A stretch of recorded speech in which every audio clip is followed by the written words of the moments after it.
all the action, all the biggest players, all in one place.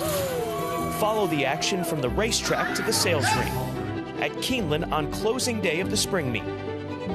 Right place, right time, right here.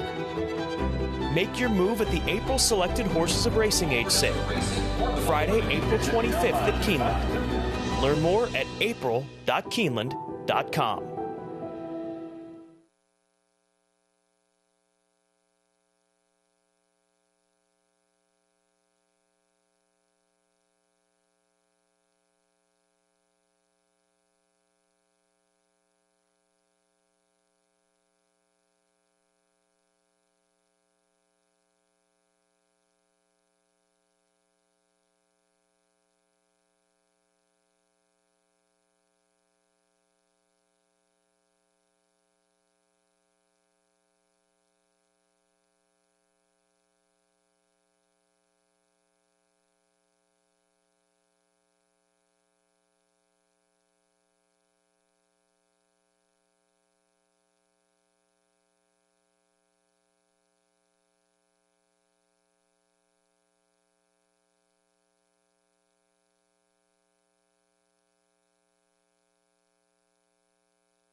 It is finally here. Happy opening day at Keeneland Racecourse for this spring meet in 2025. Scott and Gabby with you throughout the entire meet.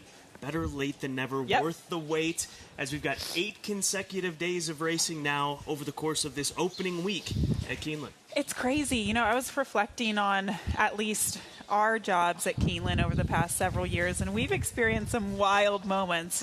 COVID several years ago, and obviously today with a delayed opening day. But, you know, management making the right decision, really checking in with everyone, the meteorologists, the horsemen, and making the decision to move those days to Monday and Tuesday. And we've had a lot of rain, as has been forecast. We've spoken to some folks. There's going to be about 7-ish inches in total over the course of the recent days. It's still sprinkling back behind us. Hopefully it's going to stay away over the course of the afternoon, and we'll get to the weather update in just a little bit. But here on this Sunday opening day, what are some of the things to take a look forward to?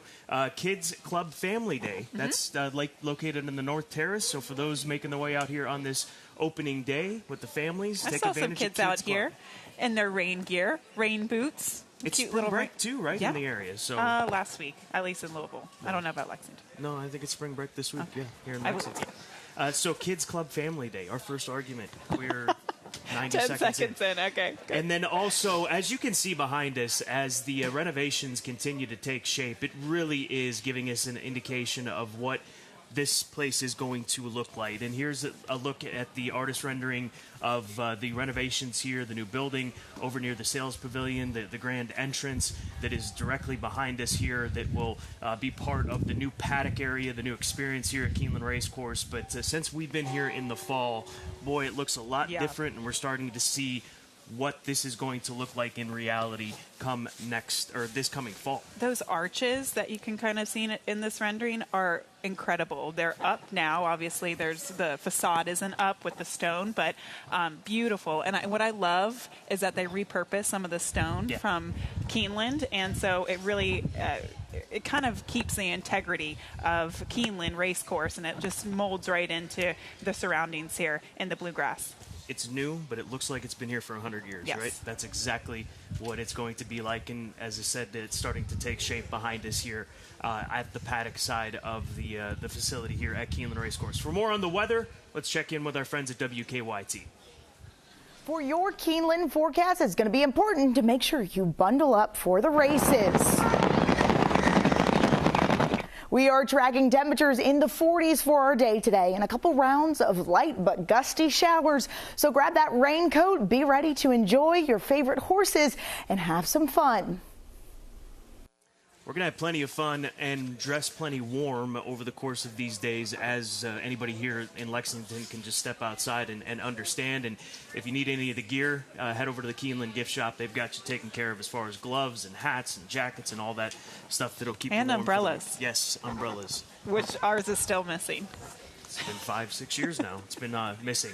Track conditions presented by John Deere. Main track, sloppy. No turf racing today, so really no surprises as far as coming off the turf course and the sloppy conditions. We've had maybe an hour or two worth of break as far as the rain is concerned over the last 3-4 days. Yeah, no surprise there. So obviously we've had plenty of time to kind of keep that in mind when handicapping these races. I know, kind of disappointing, but I think some of the races remain still very, very competitive. Yes, they certainly do. Full card selections. Let's take a look at our full card selections for this Sunday. And we start off with race number 1. We both have the 9. I've got the 9 on top. You've got the 12 on top in the opening race. Bit of a mad scramble, I would say. But races 8 and 9, we both agree on the 1 and the 3. And then outside of that, race number 6, both agree on the 9, as you mentioned. So, it's a competitive card, but looking forward to it. In the Palisades, we've got Long Neck Pala on top. Don't forget about following us on social media, on X at Keeneland Racing, Facebook at Keeneland, Instagram, FanDuel TV. Give them a follow over on X. Download the FanDuel TV Plus app on Roku, Amazon Fire TV, Apple TV.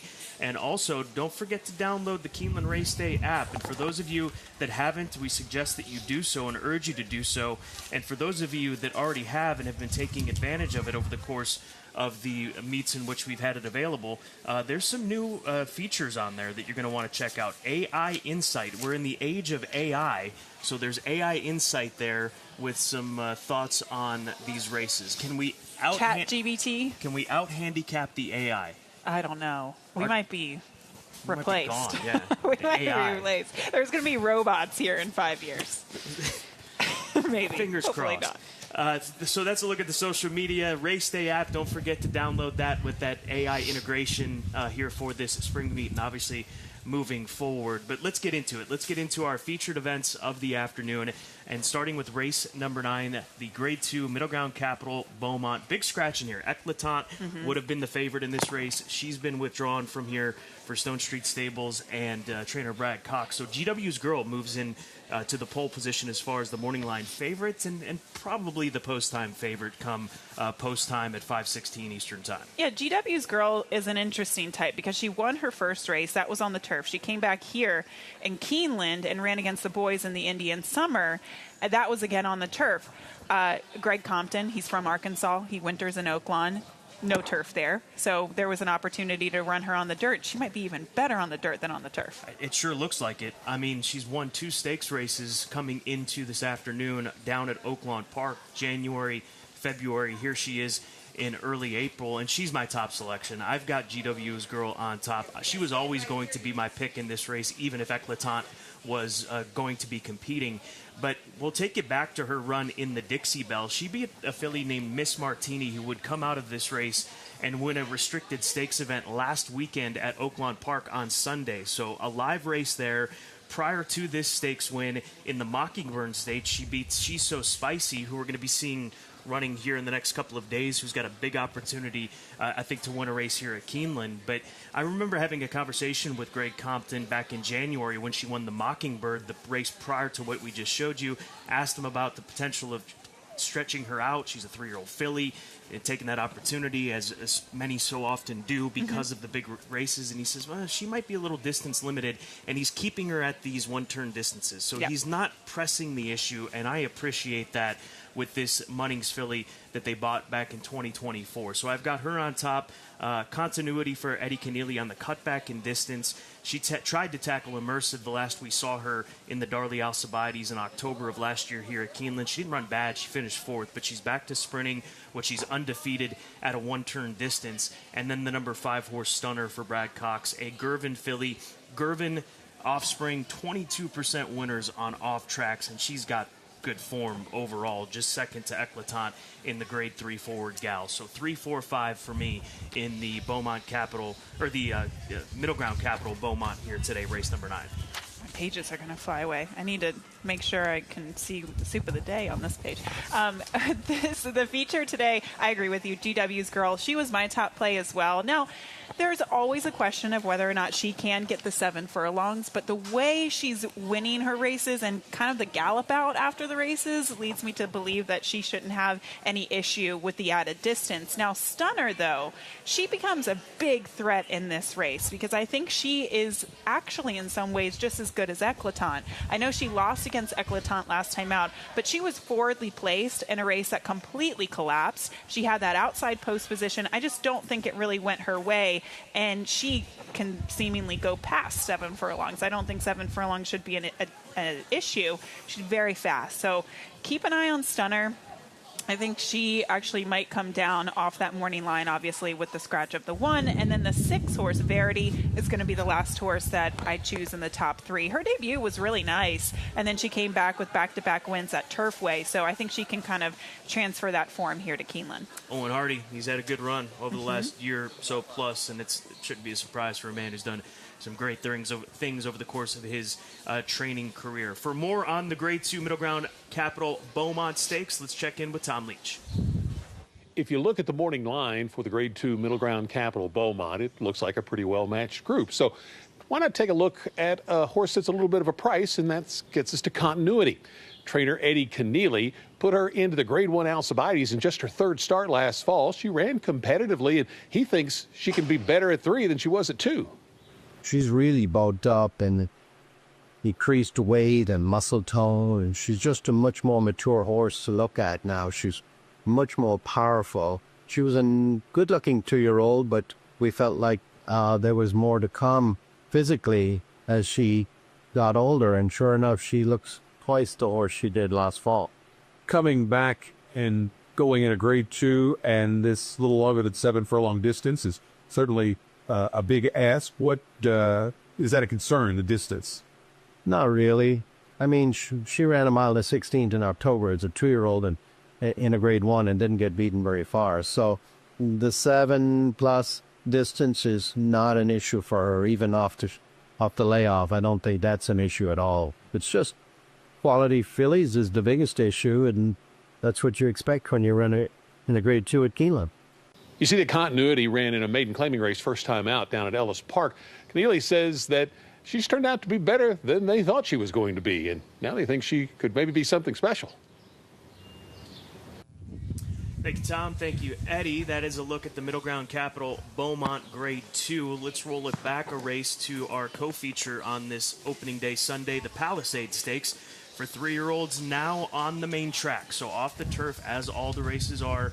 Plenty of scratches in here, 2, 4, 5, 8, and 10. Should see Dream Away take on the fillies as she's cross-centered in that limestone, the FanDuel limestone, later on this week. But this race, certainly you've got to do a lot of adjusting, looking at main track form, pedigrees, etc. And so I think that Wesley Ward has himself in a good spot here with Long Neck Paula, a filly that we've seen win on this main track, albeit on a fast main track, but she's very quick, and I think the 5.5 furlongs might even be a benefit for this filly from the inside with Gerardo Corrales picking up the mount. Yeah, that race that you were alluding to was the Bowman Mill last fall here at Keeneland, and that was going against the boys as well. Now, sometimes we see Wesley do that, especially with his 2-year-olds, whether it be dirt or turf, but she was pretty impressive that day, and now she's obviously making her second start as a 3-year-old. She's been good on the dirt. I see no issue here with her handling a wet track. Now, it's just a matter of getting a good trip from the rail post position. There does seem to be some quick fillies in here. There are,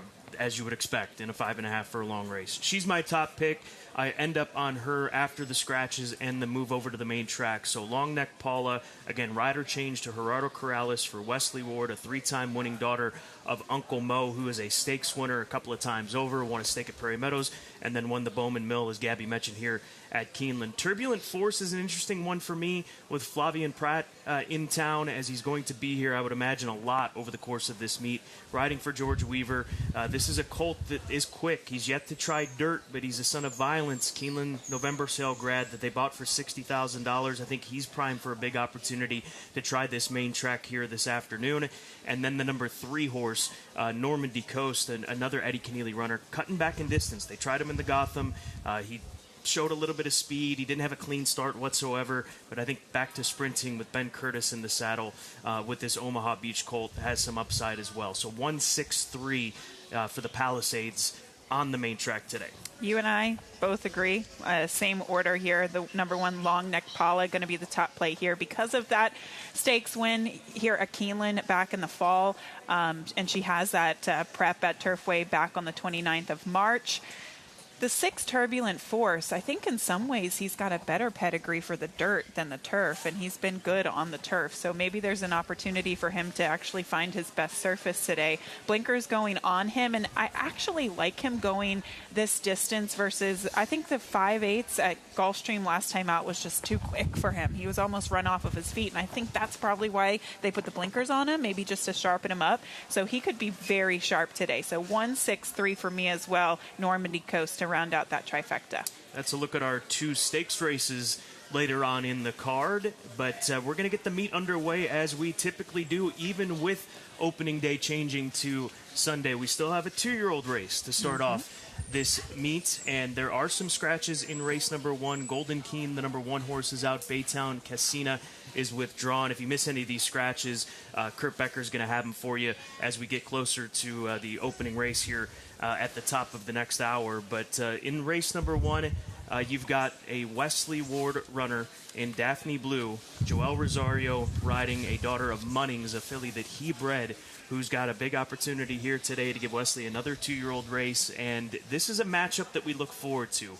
Wesley Ward versus John Hancock. And I've already had my conversations with John Hancock about his runners over the course of this opening week especially, and the 2-year-olds as a whole, and he likes his stock. So Wesley He's 31% with first-time starters, 42% with 2-year-olds. John Hancock has a very strong ROI. He doesn't win at the clip that Wesley does, but when he does, they pay. When Wesley wins, they're typically even money or less. So that's the navigation, or what you've got to navigate when you take a look at these 2-year-old races, as we take a look at Daphne Blue in a recent workout at the end of March here at Keeneland. That inside horse is really pulling. You might want to pay attention to Double Talker as well. But obviously Daphne Blue really finishing this work strongly. Trainer Wesley Ward, we know that he can certainly get these 2-year-olds ready. And in talking to, or this is Give Me the Beat as well, inside of Mr. Baggio. Give Me the Beat will be the number 3 horse, this 2-year-old filly sent out by trainer John Hancock. But just to go back to Wesley and talk about these stats as well, because I feel like, I don't know, sometimes when you set the bar so high, it's hard to meet those expectations every meet. And we know that Wesley Ward is so dangerous with his 2-year-olds. Some meets are better than others, and I feel like some people would think back to last spring and think, oh, he didn't do that well with his 2-year-olds. He was 6 for 9 with his 2-year-olds. And the last 2 years, his ROI is 248 with 2-year-olds during the spring meet at Keeneland. So I know a lot of his horses are favorite, but if you bet every single 2-year-old for Wesley Ward, you're still making a profit, which is incredible. Well, in this race, too, one other horse that I want to talk about, because this is a connection to us and our co-worker, Andy Biancone with FanDuel TV, they bring in Lenny Lou. They really like Lenny Lou. I don't know if you've had a chance to talk to Andy about the number 5 horse in race number 1, a Leinster filly. She's quick. And that's obviously why she's here for Patrick Biancone, and they get Luis Saez. Yeah, and look, Patrick Biancone, he doesn't start many 2-year-olds this early in the spring, but he's done well with them. And Lenny Lou, talking to Andy, her works have been really, really solid. So that's definitely a horse that you do not want to keep off the early pick 5 ticket if you're playing. All right, that's race number 1, 1 o'clock Eastern time, 10 o'clock Pacific. We're not far away from it, about an hour and 13 minutes. To be somewhat exact. Our sale grad spotlight, we're going to go to race number 7, and there are plenty of big-time pedigrees over the course of this card, as well as in race number 7, a maiden special weight event. You've got a half-sister to Verrazano and El Padrino. You've got a daughter of Stellar Wind, who is a 6-time Grade 1 winner, but we want to focus in on Salted, the number 2 horse, a daughter of Tappet that was purchased by Gary Barber, Bridlewood Farm, and Eclipse Thoroughbred Partners for $760,000. She's a Tappet filly out of the First Dam Salty, who won the Grade 1 La Troyenne over at Churchill Downs. So Keeneland Sale Grad Spotlight focused on Salty in race number 7, or Salted, from the mare Salty. And that sums up this race. It is a Salty maiden special weight that we have later on in the card. I know she didn't run well in the spinaway in the mud, but she is bred top and bottom to love this surface. By Tappet out of a quality road mare. And I think when you look at 2-year-old, when you have a 2-year-old an early 2-year-old, it's really hard to find opportunities to stretch them out, and that's why she never stretched out last year. She got a good prep last time out at Tampa, and I think she's going to love the 2 turns. She was second to Immersive in a maiden special weight. She tried to tackle Immersive again in quiet side, so she has seen some of the best fillies from this now 3-year-old crop in 2025. So that's our Sale Grad Spotlight. Let's take a look at our Clocker report here this afternoon, and we will start with race number 2. Catalina Cat working in 47 and 2, 5th best of 26. This is just a couple of weeks ago on the 27th of March. That is Catalina Cat on the inside of Fennec. That is Catalina Cat without the blinkers working in company. Yeah, looks good with her workmate there, teaming up in 47 and 4 seconds here at Keeneland back on the 27th of March. And here's a look at race number 7, the number 1 Heavenly Sunset. So we were touching on this race with the likes of the number 2 Salted, but I mean, look at this. Chasen is a scratch today, unfortunately, but obviously she's been working very well with stiff competition. She has been. So keep an eye on Heavenly Sunset in race number 7. That is a Brad Cox filly by Constitution, another high-priced Keeneland September sale grad, $850,000 for Qatar Racing and Flavian Pratt. He will be riding this filly as she makes start number 2 of her career. Let's take a look at our exotic approaches for the day. You're going to go with the early pick 4. I'll tackle the late pick 4. So early pick 4 starts in race number 2. Just an $8 investment. Yeah, I guess so. I want to include the 5. Oh, the 5 scratched in the first race? Oh, second race. I'm sorry. Yeah, so this is a look at my pick 4 ticket. I'm sorry. We are scrambling here.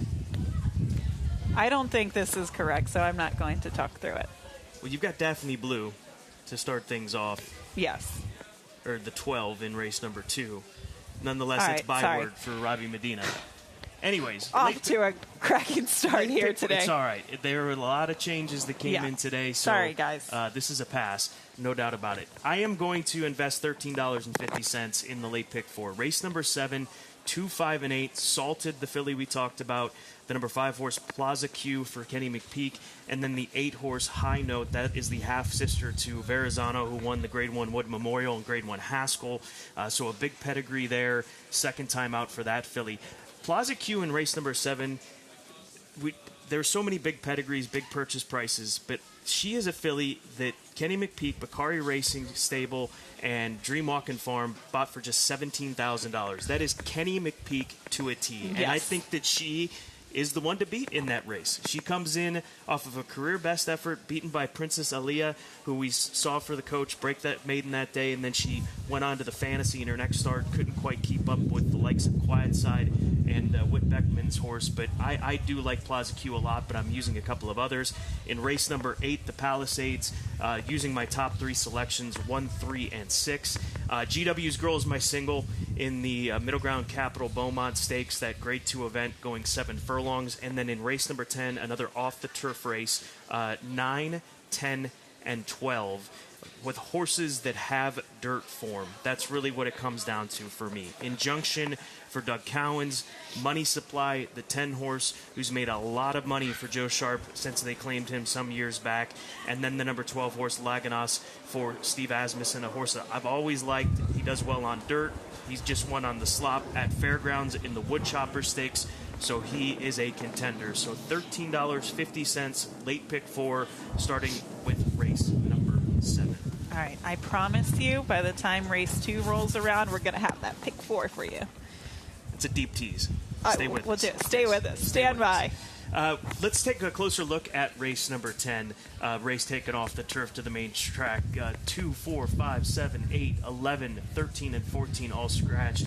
Strong Quality is the morning line favorite for Mark Cassie. Now, he's got a chance too, right? Talking about dirt form. This is a Quality Roads, now 6-year-old, who has recently won on the dirt in his most recent dirt run, albeit almost a year ago at Churchill Downs in a restricted stakes race. The Knicks Go went wire to wire, going a 1-turn mile. So the 1 1/8 distance, I don't want to say it's a question because he was just beaten a neck in a Grade 3 at the Fairgrounds on the turf, but can he carry that speed at a 1 1/8? This is going to be, I think, maybe a pretty quickly run race for the distance of 9 furlongs, with it moving over to the main track here today. Yeah, for sure. There appears to be a ton of speed in here, especially with him, and then Injunction is quite quick as well. So I think they're going to have a decent clip, and that was my concern with him. I did pick him on top when this race was on the turf, but now that it's off, I think he's going to have a tough time getting this distance over a sloppy track. It's an interesting race. I mean, there are still, with it coming off the turf, it is a pretty wide open event that we'll have to close out this opening day here at Keeneland Racecourse. You want to go back to Salted. Yes. Right? Race number 7. That's my best angle. Race number 7, so Salted, obviously, we touched on her pedigree there. She's out of Grade 1 winner Salty. Salty won the La Troyenne 2 turns. I know you look at her form and sometimes you ask yourself, well, why hasn't she stretched out yet? And that's why, because when you have a 2-year-old, it's really hard to find 2-turn races, especially 2-turn maiden special weight races on the dirt. The turf is a totally different story, but clearly Mark and the team have wanted to keep her on the dirt. This is her effort last time out at Tampa, going 6.5 furlongs, and she made this early move. She made the lead, and then she just got caught, and actually, surprisingly, she finished 3rd in here. Those 2 outside fillies wound up beating her, but I think she needed the race. As you saw, she kind of made that early move and got a little bit tired. But I think she's been just crying out for a distance of ground. She's certainly bred for it. Tap it out of that salty mare. So salted. And if you remember, I mean, obviously you do, because you and I have both worked the sales for the past several years.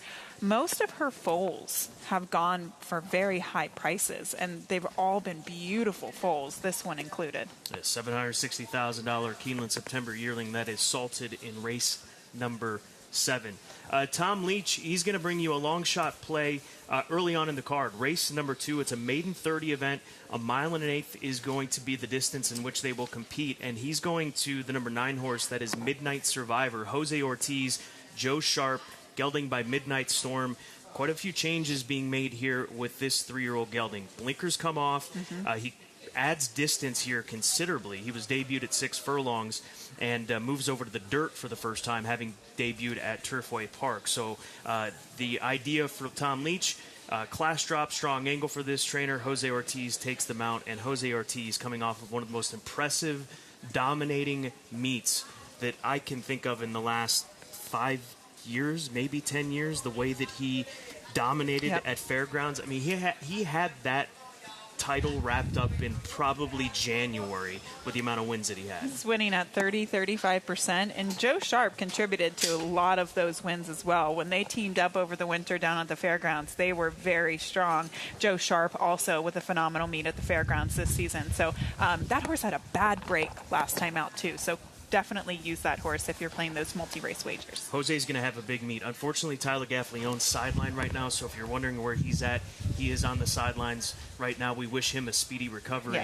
but that certainly changes the landscape of this jockey colony here at Keeneland Racecourse. Enjoy opening day, 10-race card, sloppy main track, off the turf. Post time coming up in about an hour.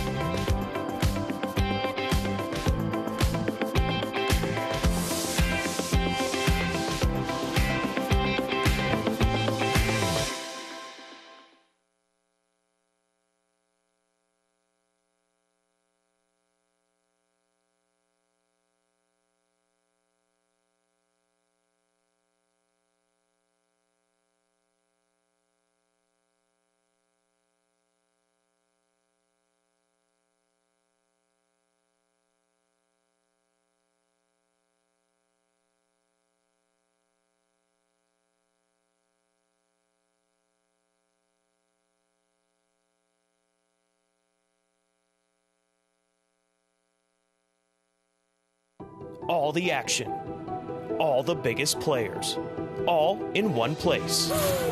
Follow the action from the racetrack to the sales ring at Keeneland on closing day of the spring meet. Right place, right time, right here. Make your move at the April Selected Horses of Racing Age sale, Friday, April 25th at Keeneland. Learn more at april.keeneland.com. This is a Toyota Grand Highlander. Toyota took the best-selling Highlander and made it bigger, more powerful, and more fuel efficient. With your choice of 3 different powertrains, including the 362-horsepower Hybrid Max. And you've got to love the 12.3-inch touchscreen. The big news is right back here with over 20 cubic feet of cargo space. Behind a full-size third row. Now get 6.45 APR financing on any new Highlander or Grand Highlander. Toyota, let's go places.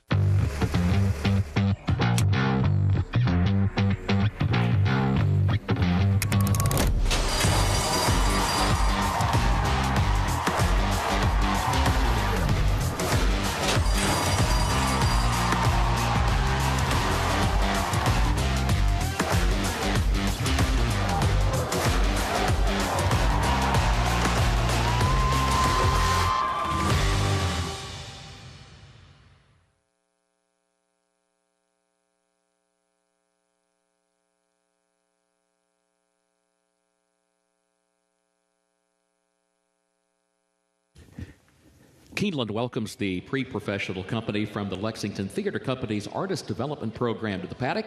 This group represents 4th through 12th graders from across central Kentucky. Singing with them today are 2 of their teaching artists. They are joined by the Lexington Police and Lexington Fire Department for the presentation of the colors. Please rise as you are able for our national anthem.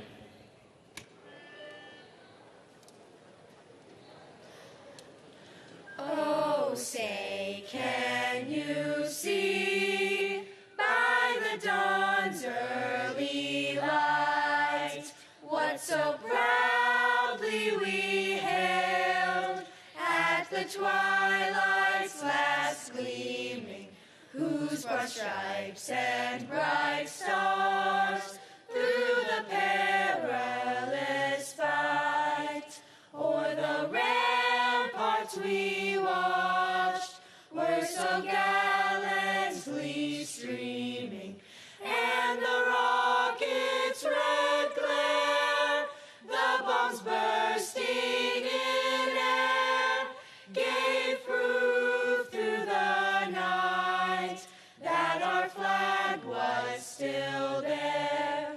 Oh, say does that star-spangled banner yet wave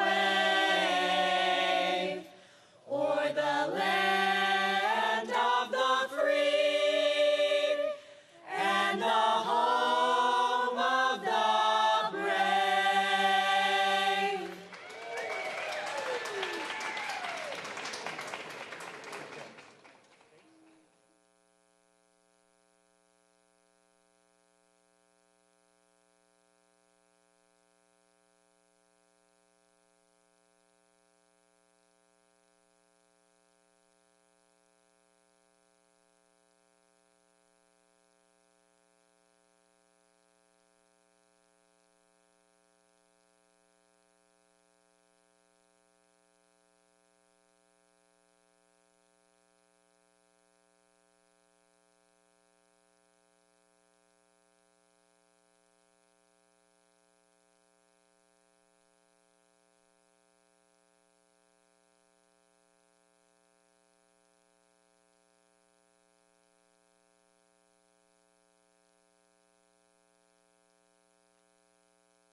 Keeneland is proud to recognize Joe Lewis from admissions as the Employee of the Day. Congratulations, Joe.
Good afternoon. Welcome to Keeneland Racecourse. Time now for a check of the John Deere track and turf conditions. The main track is listed sloppy.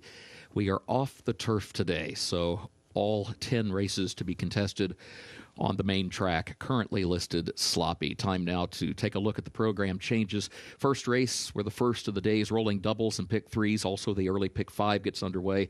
In the opener, scratch 1, Golden Keen, and scratch number 8, Baytown Casino. Scratch the 1, Golden Keen, and scratch the 8, Baytown Casino. Please note numbers 13 and 14, Estrella Silver and Clowning Around, both draw into the race. Also, there's an overweight to report, the 7, Juno Palace, jockey 1 pound over. 7, Juno Palace, the jockey 1 pound over. Second race is where the early pick 4 begins. Scratch number 5, and That's My Story. Scratch the 7, Mi Compadre. Also scratch the 14, Task Force, the 15, Freedom Maker, and the 16, Money Memolo. That's in race 2. Scratch number 5, and That's My Story. Scratch the 7, Mi Compadre. Also scratch the 14, Task Force, the 15, Freedom Maker, and the 16, Money Memolo. Please note, number 13 draws into the race.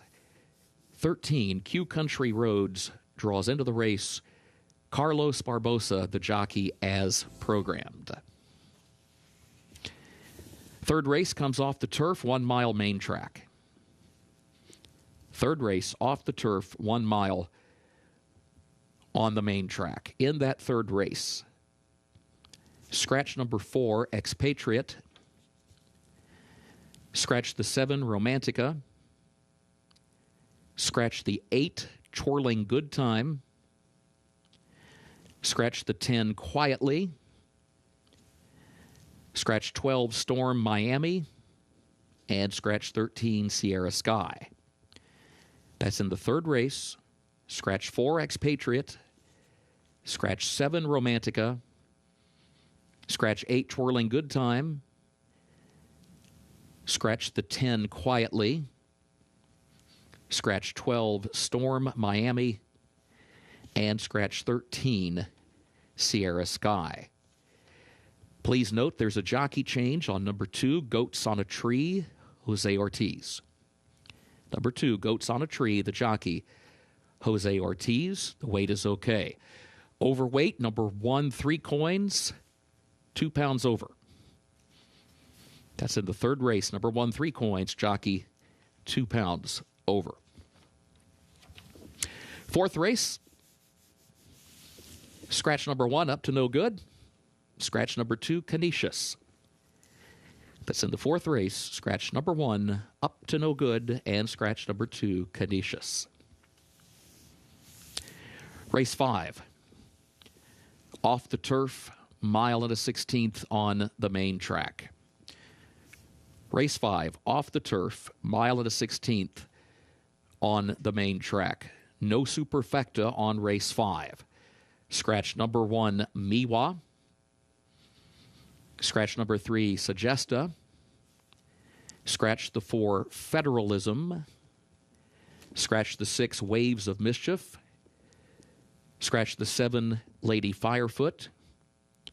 Also scratch number 8, Buttercream Babe. Scratch the 9, Bell of Rights. Also scratch 11, Random Harvest. Scratch the 12, Partir. And scratch the 15, Shiloh's Mistress. That's in race 5, no superfecta. Scratch number 1, Miwa. Scratch number 3, Suggesta. Scratch the 4, Federalism. Scratch 6, Waves of Mischief. 7, Lady Firefoot. Also the 8, Buttercream Babe. Also scratch the 9, Bell of Rights. Scratch the 11, Random Harvest. Scratch the 12, Partir. And scratch 15, Shiloh's Mistress. Please note, numbers 13 and 14, Brody Ferry and Sweet Chablis, will draw into the race. The jockey for the 14, Sweet Chablis, Luis Saez. 14, Sweet Chablis, Luis Saez. Race 6 starts the late pick 5. Scratch the 10, Chasen. 6th race, scratch number 10, Chasen. Jockey change on number 5, Ruth, the jockey, Luis Saez. Number 5, Ruth, the jockey, Luis Saez. 7th race, start of the late pick 4. Scratch number 4, Tejanita. Scratch the 10, Lady Scuderia. Scratch the 12, Heartbeat. That's the 7th race, scratch number 4, Tejanita. Scratch the 10, Lady Scuderia. Scratch the 12, Heartbeat. Please note, number 13, Protective Custody, draws into the race. Vince Chaminade, the jockey, as programmed. Race 8, the Palisades, off the turf, 5.5 furlongs, main track. Race 8, the Palisades, off the turf, 5.5 furlongs, main track. Scratch the 2, Out on Bail. Scratch the 4, Make It to Cheyenne. Scratch number 5, Dream Away. Scratch the 8, Absolutely Hot. And scratch the 10, Warheart. That's in race 8. Scratch the 2, Out on Bail. Scratch the 4, Make It to Cheyenne. Scratch number 5, Dream Away. Scratch the 8, Absolutely Hot. And scratch the 10, Warheart. Jockey change on the 1, Long Neck Paula, Gerardo Corrales. Number 1, Long Neck Paula, Gerardo Corrales, the jockey. And also, please note, the 11 draws into the race. 11, Flat to the Mat, will run. Jockey Lawan Machado as programmed. 9th race, Middle Ground Capital, Beaumont. No superfecta. No superfecta on the 9th. Scratch number 1, Eclatant. Scratch number 1, Eclatant. 10th and final race, off the turf, 1 1/8 main track. 10th and final, off the turf, 1 1/8 main track. No super high 5 wager. Scratch the 2, Balnikov. Scratch 4, Another Mystery. Scratch 5, A Credit. Scratch 7, Taking Candy. Scratch 8, Starting Over. Also scratch the 11, Swift Sure. And also scratch the also eligibles 13 and 14. That's in the 10th race. Scratch the 2, Balnikov. Scratch 4, Another Mystery. Scratch 5, A Credit. Scratch 7, Taking Candy. Scratch 8, Starting Over. Scratch 11, Swift Sure. And scratch the also eligibles 13 and 14. Jockey change for the 1, Warrior Johnny. That'll be Luis Saez. Number 1, Warrior Johnny, the jockey, Luis Saez. Jockey change on the 10, Money Supply, Irad Ortiz Jr. 10, Money Supply, Irad Ortiz Jr. Those are the current program changes. Time now to check in with Scott Hazelton and Gabby Gaudette. Thank you so much, Kurt Becker, as we look forward to opening day on this Sunday, as things, as we well know, Gabby, have shifted as far as the kickoff of this race week. Still wet, still rainy. As you heard from Kurt Becker, a lot of scratches and changes with the wet conditions and being off the turf today. Yeah, there's nothing we can do about Mother Nature, and gladly, I'm happy that we were able to kind of reschedule those races on Monday and Tuesday. Hopefully the wet weather subsides. It is currently still raining, so obviously off the turf. And when you're handicapping today, definitely keep that in mind. Look for horses that like the slop. 2 stakes races today on this opening day. Sunday, the Palisades, a race taken off the turf course. And then we go on to the Middle Ground Capital Beaumont Stakes. That is a grade 2 event for 3-year-old fillies. Eclatant is a scratch out of there, takes out one of the favorites. But this is a stout group of fillies that we're going to get a chance to see in race number 9. Yeah, race number 9 is certainly a very, very nice field. I think GW's Girl is kind of that interesting filly because she had the opportunity to run on the dirt in her last 2 races, and I think that kind of uncovered some new talent. Stunner also, it could be the controlling speed in there, so still a very nice group of talented fillies. Opening day today, Sunday, Keeneland. Enjoy.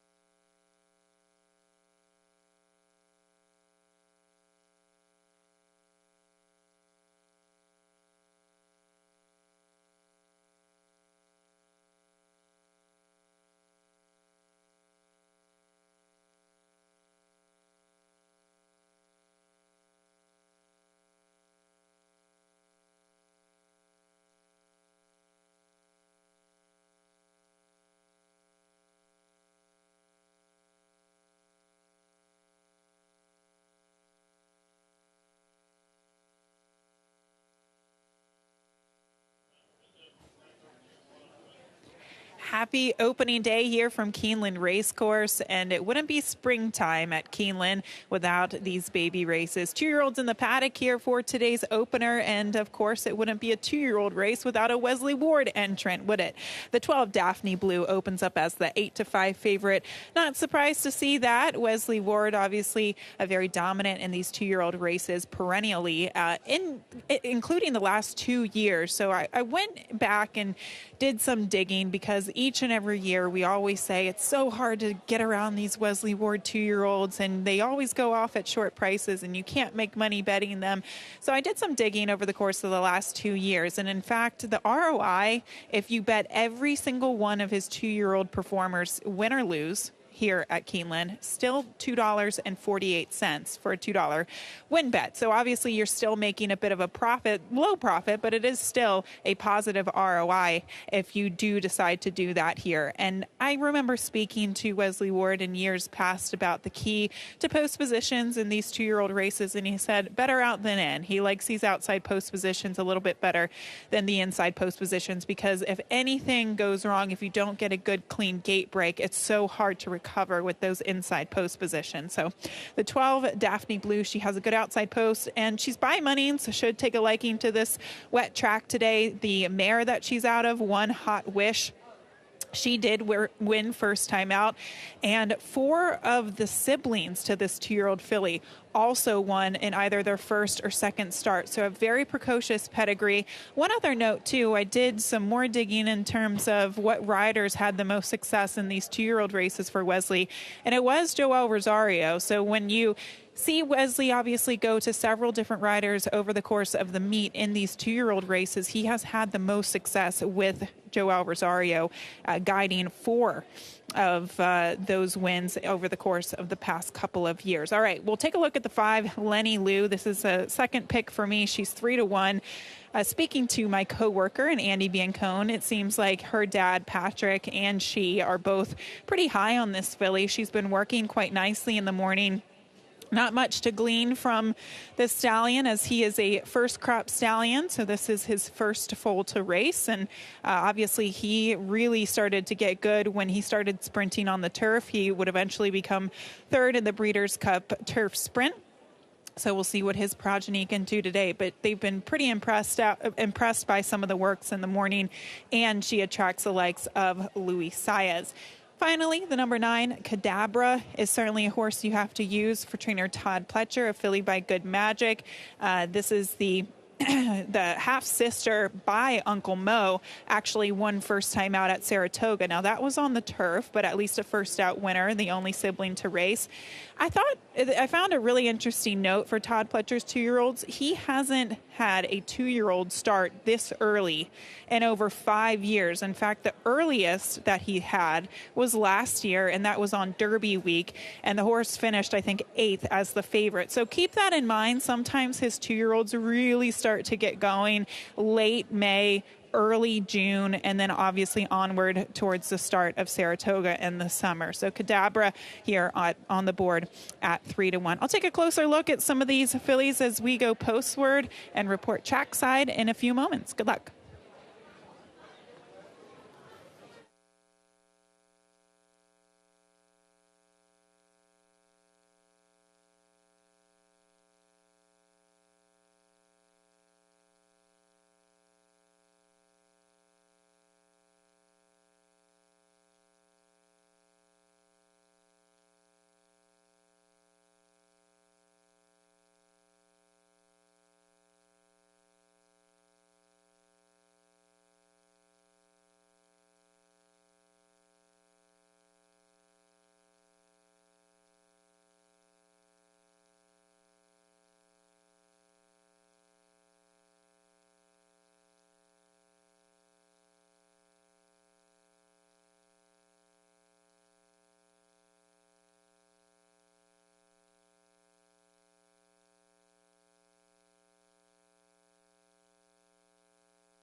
The horses are entering the track for Keeneland's first race, the Poplar Grove, a maiden special weight 2-year-old fillies Heedley course, 4.5 furlongs over the sloppy main track. Starts the first of the day's rolling doubles and pick threes and begins the early pick 5. A reminder, scratch the 1 Golden Keen.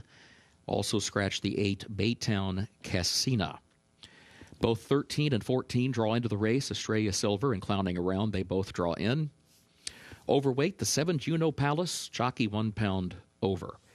All 10 races today at Keeneland on the main track, which is currently listed sloppy. We are off the turf today. Post time 5 minutes.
Taking a look at these 2-year-olds warming up on the track before they get started for their first career race.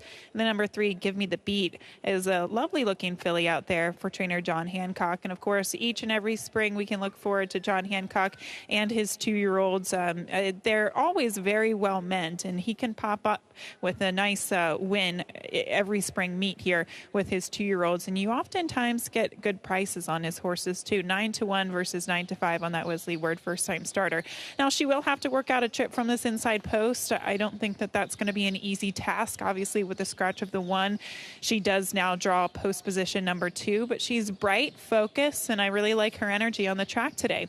Now, we'll go to the horse just to her outside, or who's passing her right now, and that's the number 5, Lenny Lou, for trainer Patrick Biancone. This filly, she's big, she's strong, she also looks fit. She just looks really well prepared, especially for a filly that's been training down in Florida. She obviously had a ship here. Now, she's been here for a little while, but you can see kind of she's taking in all her surroundings. Her ears are forward, kind of flicking in every direction, just kind of paying attention to her surroundings. But she certainly seems not only physically ready for this debut, but also mentally ready. She was just one of the more professionally acting fillies of this group, which is always very, very important. And she also just looks like she's quite smart. So another very important factor when you're talking about 2-year-old first-time starters, especially those fillies. The 14, Clowning Around, is the other Wesley Ward in here, obviously with a couple of scratches within the body of the field. The other one draws in off the also eligible list. Clowning Around, this 2-year-old first-time starter by Hootenanny out of a French mare, Adventure Love. It gets this outside post position. And these two have actually been warming up together. It's been kind of an interesting sight. You see the the Wesley Ward silks, the black and yellow, of course, and these two horses, his two horses, I should say, the 12 and the 14, have kind of been warming up with each other, both acting very professionally. And I actually like the 14. The 14 seems extremely fit for today's debut. We'll see which one of the two is more fit today, but two good post positions towards the outside, the 12 and the 14. We're just about ready for post time for today's opener. Good luck.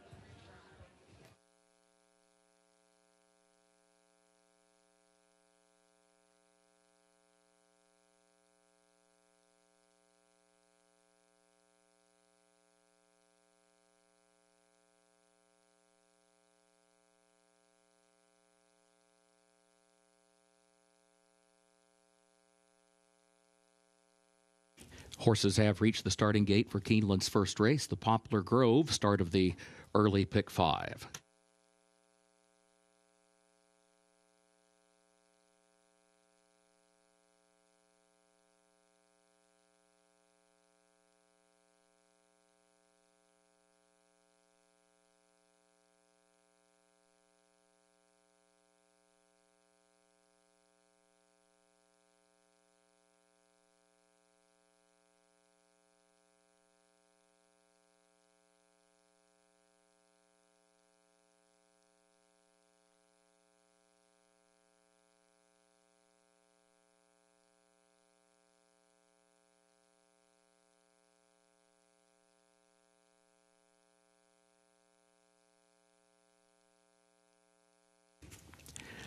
Lenny Lou moves into line.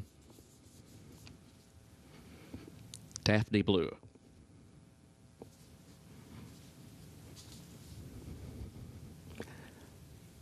La Monarca comes forward along with Estrella Silver.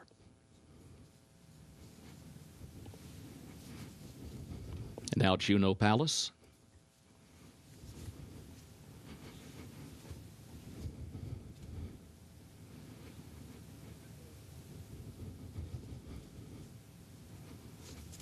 Clowning around, the last one comes forward. Goes in, they're at the post.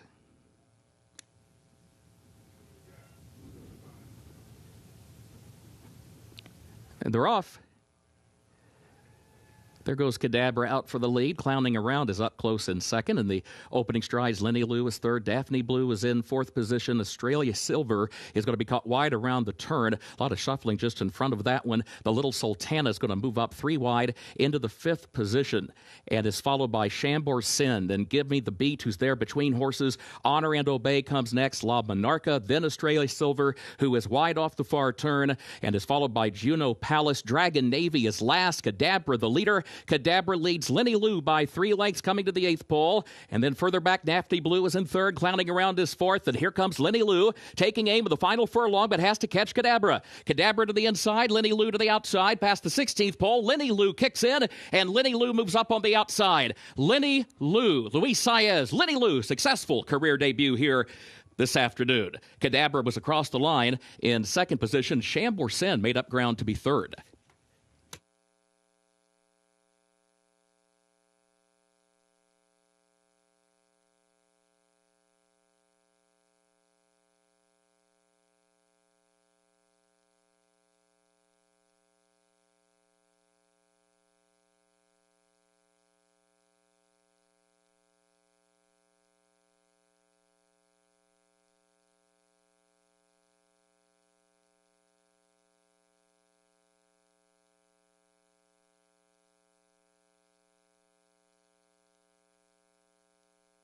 Lenny Lou with an impressive victory here today. She rated off the pace behind the number 9, who did set the tempo early. Luis Saez asking her pretty much the whole way around there, but man, was this filly game. She managed to pass, obviously, the 9 in the late stages of the race to get up for the victory. Well prepared, this 2-year-old debuter, to get the win. It's Lenny Lou on top in today's opener, 5-9-2-12 unofficially.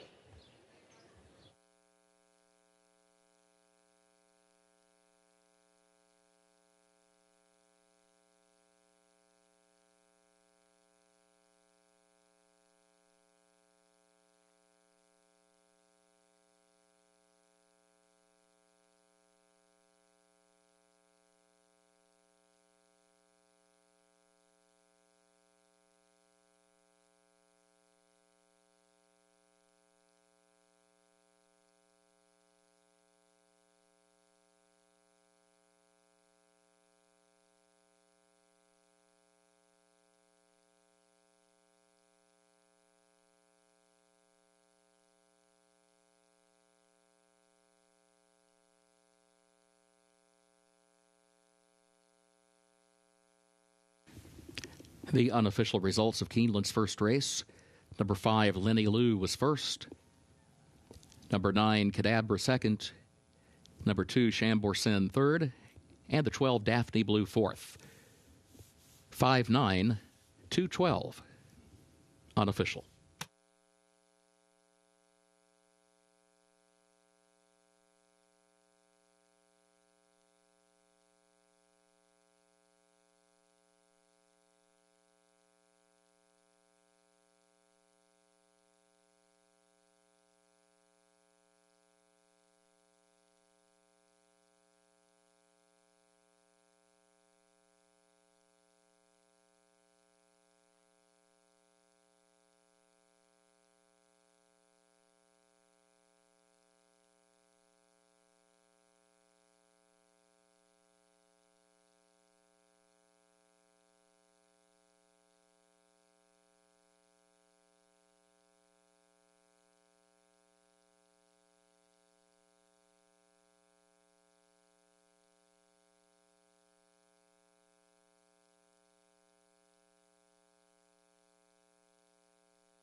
First race results official.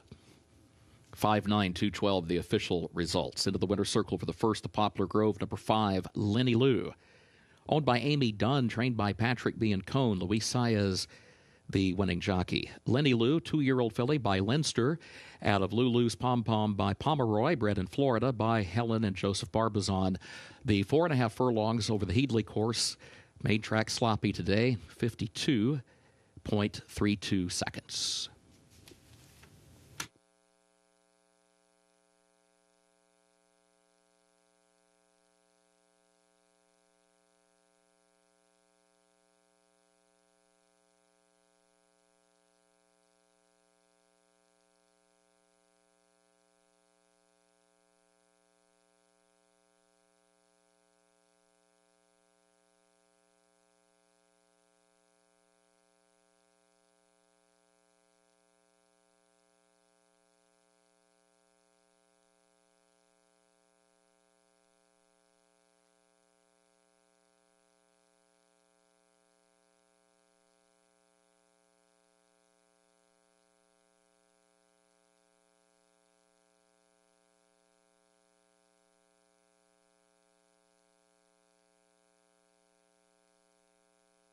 In the winner's circle, the Poplar Grove Trophy presentation to the connections of Lenny Lou.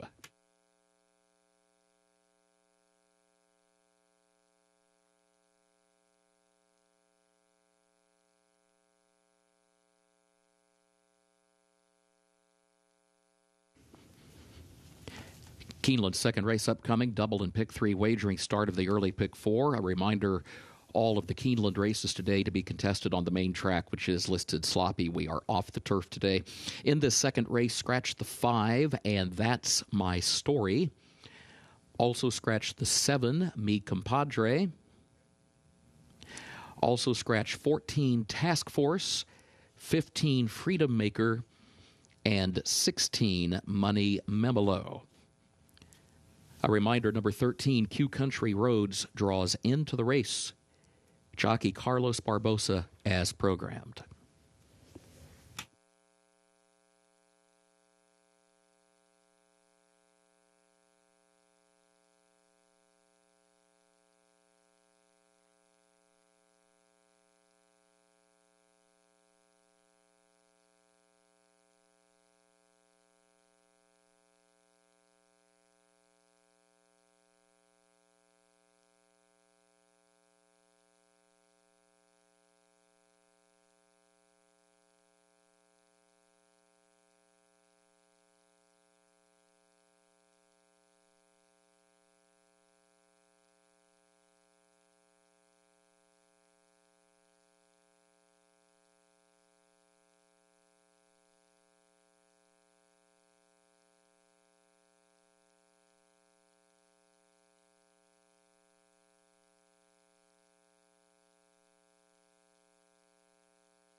Up next is another maiden race, but this one is a maiden claiming race for older horses at the distance of 1.125 miles on that main sloppy sealed track.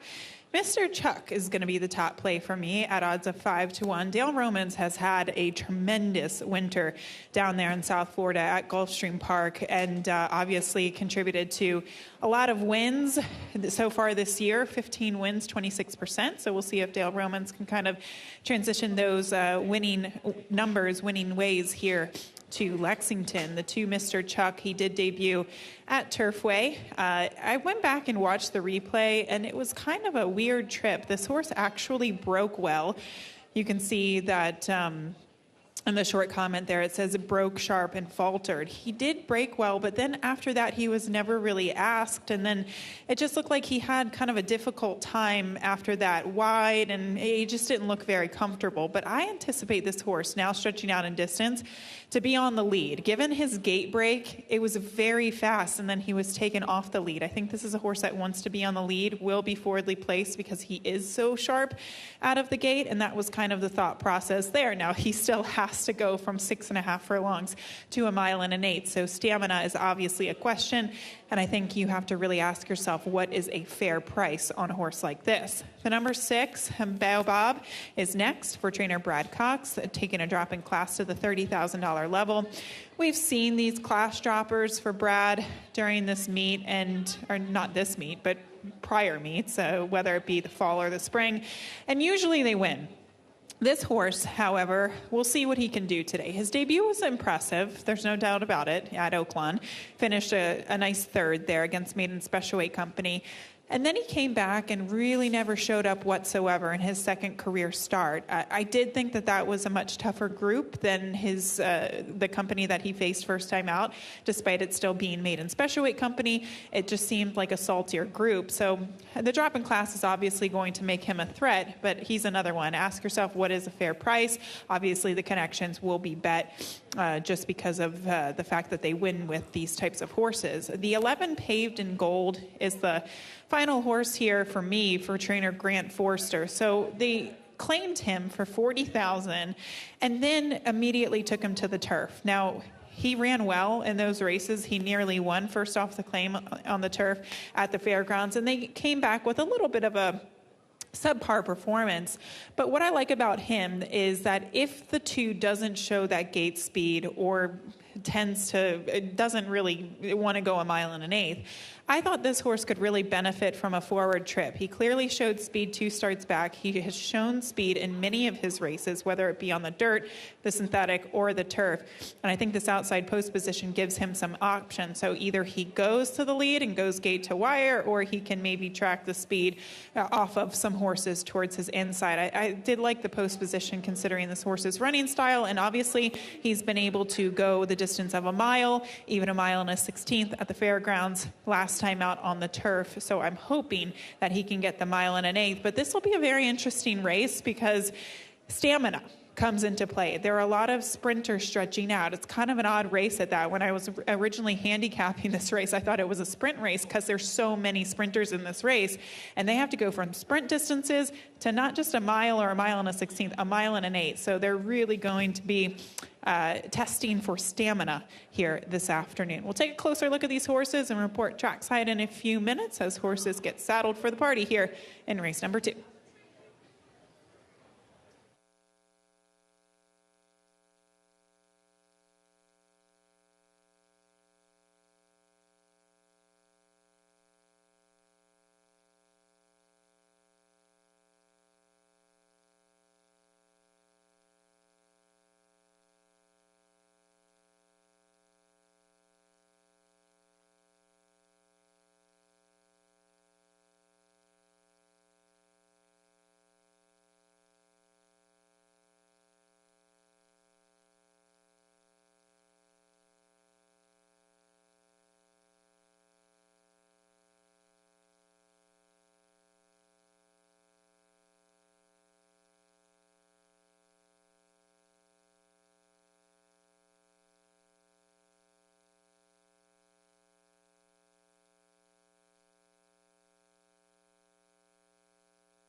The horses are entering the track for Keeneland's second race, a maiden claiming event for a price of $30,000. 3-year-olds and up, 1 mile and an eighth over the main track listed sloppy. A reminder, all Keeneland races today will be contested on the main track. Double and pick 3 wagering started the early pick 4.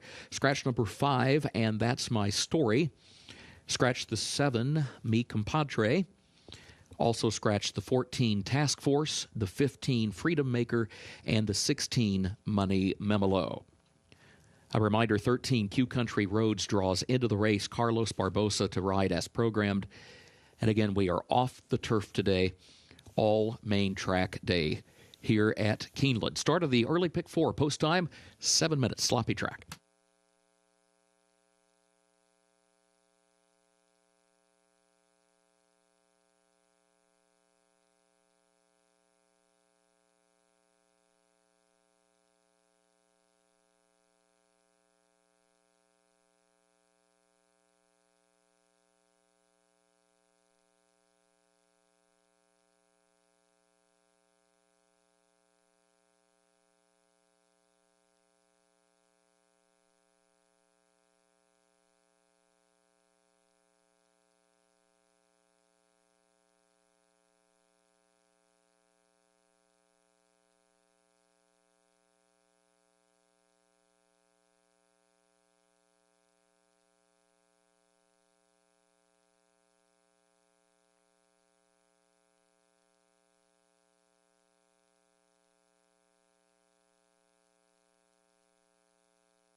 A closer look at some of the horses on the track, and the 4 Shortstop is your current favorite at 2-1 under Irad Ortiz Jr., bringing this horse away from the pony and trying to get him a good warm-up prior to his performance here today.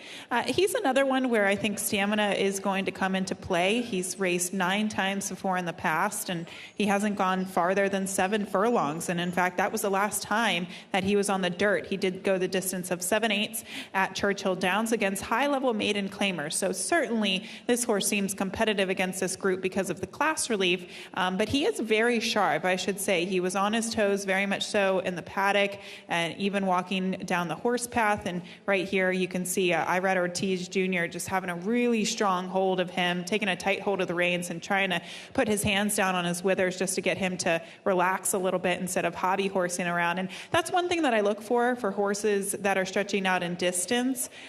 If they're relaxed, if they have relaxed energy, and this horse just seems a little keen today. So we'll see if he can get the 9 furlongs as we look at the number 9 Midnight Survivor. I went back and watched the start of his last race. That was against Maiden Special Weight Company at Turfway Park.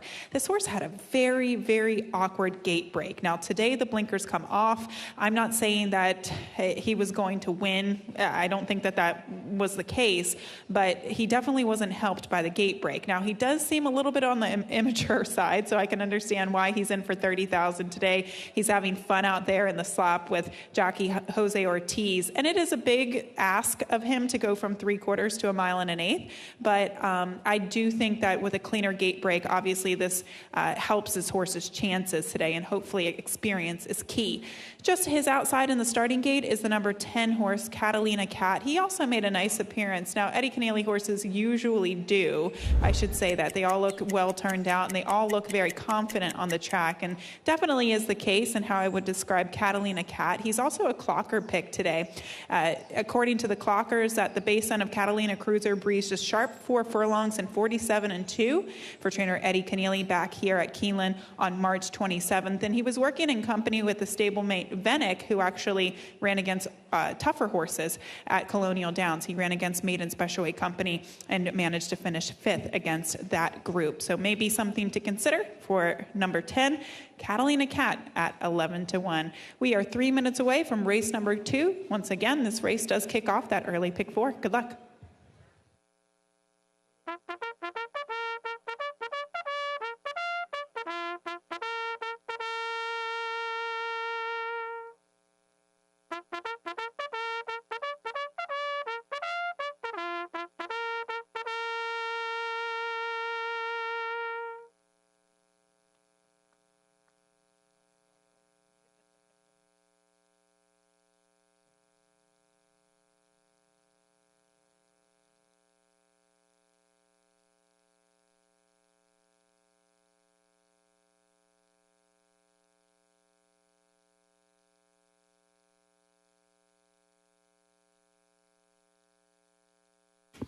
The horses have reached the starting gate for Keeneland's second race, start of the early pick 4. All main track today.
Your attention, please. A late scratch. Scratch number 13, Q Country Roads. Keeneland's second race, scratch 13, Q Country Roads. Scratched by the stewards on the advice of the veterinarian.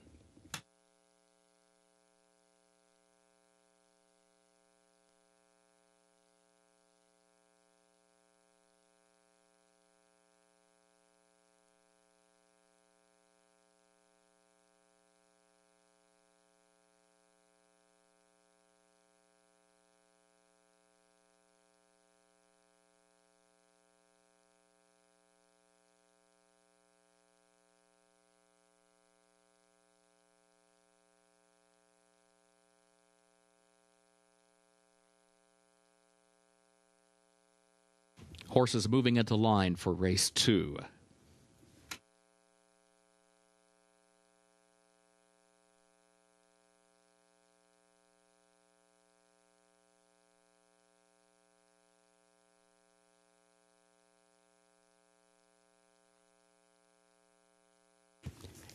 Catalina Cat goes in. Here's Shortstop.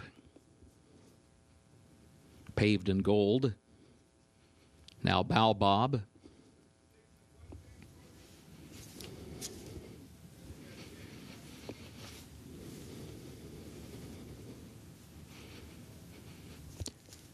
Byword, the last one, comes forward.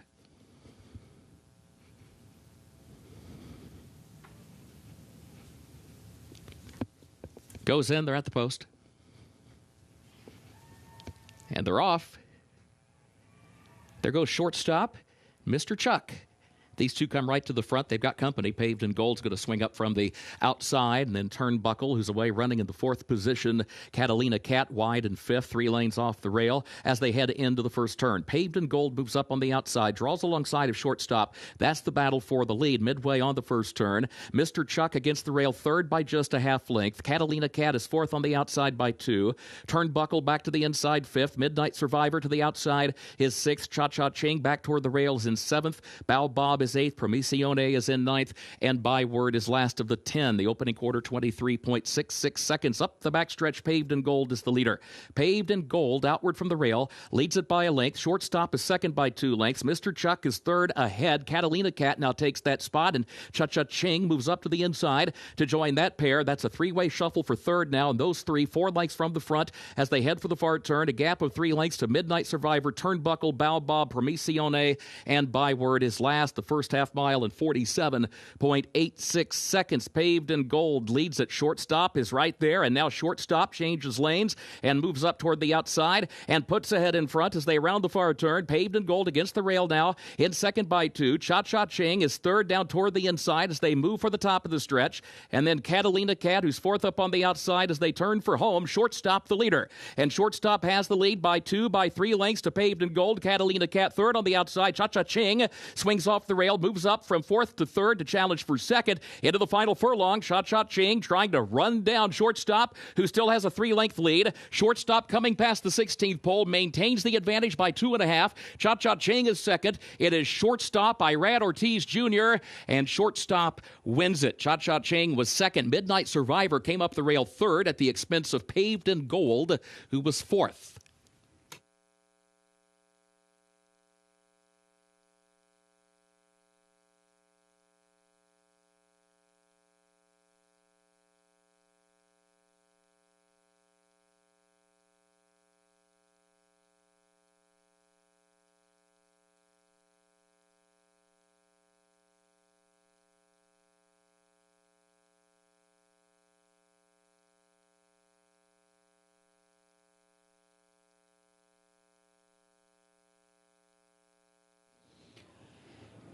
Shortstop didn't stop short today. In fact, he really was impressive through the wire today. He got the added distance to the 9 furlongs for the first time for trainer Ben Colebrook, and finishing well here and holding off a late challenge from the 1 Cha-Ching at 24-1. He closes late but simply runs out of real estate. 4:19:11 unofficially across the finish line for race number 2.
Unofficial results of Keeneland's second race. Number 4, Shortstop, was first. Number 1, Cha-Cha-Ching, was second. Number 9, Midnight Survivor, third. The 11, Paved in Gold, was fourth. 4-1-9-11, unofficial.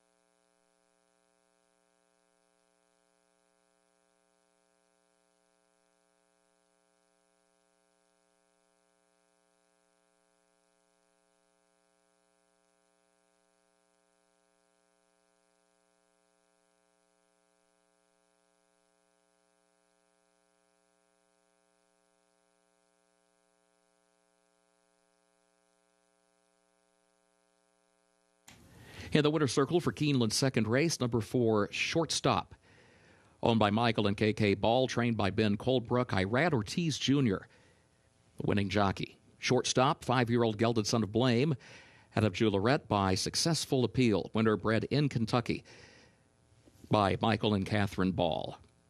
Mile and an eighth over the main track, listed sloppy, 1 minute 53.14 seconds.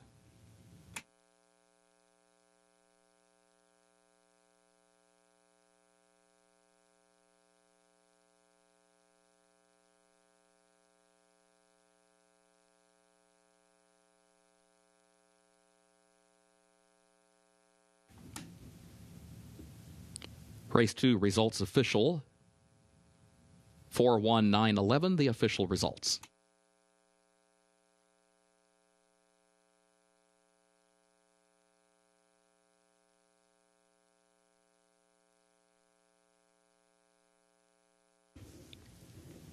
Keeneland's third race upcoming, featuring double and pick 3 wagering. A reminder, race 3 comes off the turf, goes 1 mile on the main track, and the main track listed sloppy. Scratch the 4, Expatriate. Scratch the 7, Romantica. Scratch the 8, Twirling Good Time. Scratch number 10, Quietly. Also scratch the 12, Storm Miami, and scratch 13, Sierra Sky. Jockey for the 2, Goats on a Tree, Jose Ortiz. 2, Goats on a Tree, the jockey Jose Ortiz. Weight is okay. Overweight, number 1, 3 coins. Jockey 2 pounds over. Number 1, 3 coins, the jockey 2 pounds over.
Keeneland's upcoming third race at 1 mile on the main track. It is off the turf. A reminder that we are on the main track for all of our races today. Track is sloppy. Race 3 finishes in the short stretch at the first wire.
Race number 3 is next, and this race, originally carded for the turf at the distance of 1 mile, will run on the main track at the distance of 1 mile. So the distance doesn't change here, just the surface, sloppy sealed track out there. And the number 2, Goats on a Tree, does open up as the heavy favorite. Do take note that it is a rider change. Jose Ortiz will pick up the mount on the favorite for Safi Joseph Jr. Now, when I originally was handicapping this race on the turf, I was against this filly because I thought she really needed the drop in class in order to win. She obviously won that race quite impressively, and it was also her career best, and then she would have to come back and then go against tougher on the turf.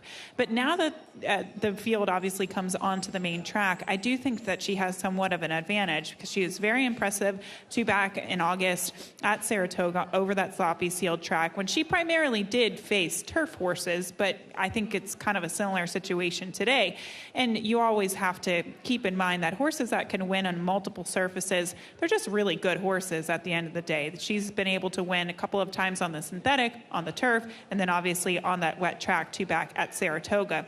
I like her. I think this is a very aggressive price at 4 to 5. It's got to go up in order for me, or in order for her to get a win bet from me. Race number 9, New Rome, is the other horse that I wanted to mention here. So for the first time in Jenna Antonucci's barn, they decided to stretch her out in distance. And that was one of her best races to date. She came back and got another victory going the mile. Now, she was probably up against it a little bit last April here at Keeneland, and then she was sidelined after that. But she came back in impressive fashion, and I think her speed is her best weapon. Now, the biggest question is whether or not she can take those talents or those good efforts and duplicate them on the main track today. We've never seen her go long on the dirt, and maybe it was just the distance change that really led to so much success in with this mare under the care of Jenna Antonucci. So I did think that she was an intriguing sort here. She's 5 to 2, and once again, I think she's kind of a need the lead type. I shouldn't say that. She's been able to win from off the pace, but I think going long, the best case scenario is for her to make the lead today. And then finally, the number 5, Haystack.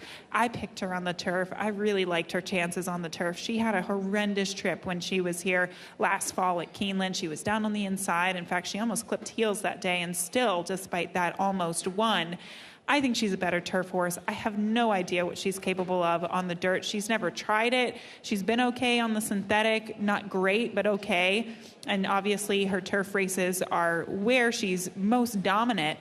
But this is an unknown. She's a daughter of Warfront. She might be able to handle the wet surface. Again, it's kind of an unknown, but If there is a bit of a pace duel out there, she's definitely going to be win closing. I would be surprised if she is in the first flight of horses. I think you're going to see, obviously, the 9 horse, the 2, Goats on a Tree. She's not going to be too far back. And then, of course, the 6. I know she's a long shot, but she is a sprinter stretching out in distance. So I imagine she would be forwardly placed as well. Even money on the 2, Goats on a Tree. We'll see what she can do as we are 12 minutes out.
The horses are entering the track for Keeneland's third race, the Middlebrook Farm Allowance fillies and mares age 4 and up.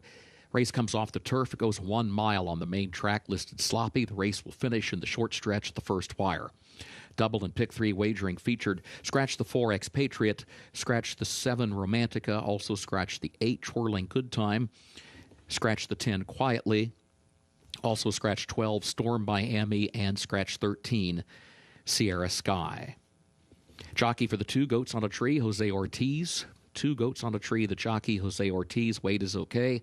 Overweight, number 1, 3 coins. The jockey, 2 pounds over. Post time in 5 minutes.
Horses have reached the starting gate for Keeneland's third race, the Middlebrook Farm, at 1 mile over the main track.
Moving into line, third race.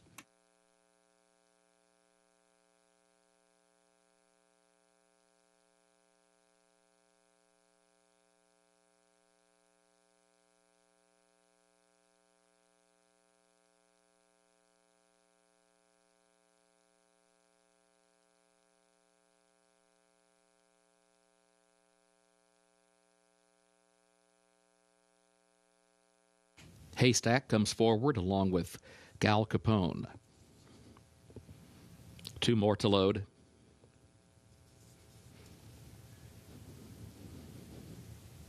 Here's New Rome. Heartspin, the last one.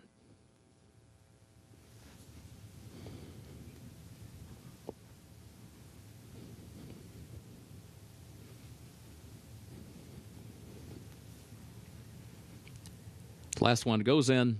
First wire at the post. And they're off. Goats on a Tree comes out for the early lead. Haystack is there up on the outside.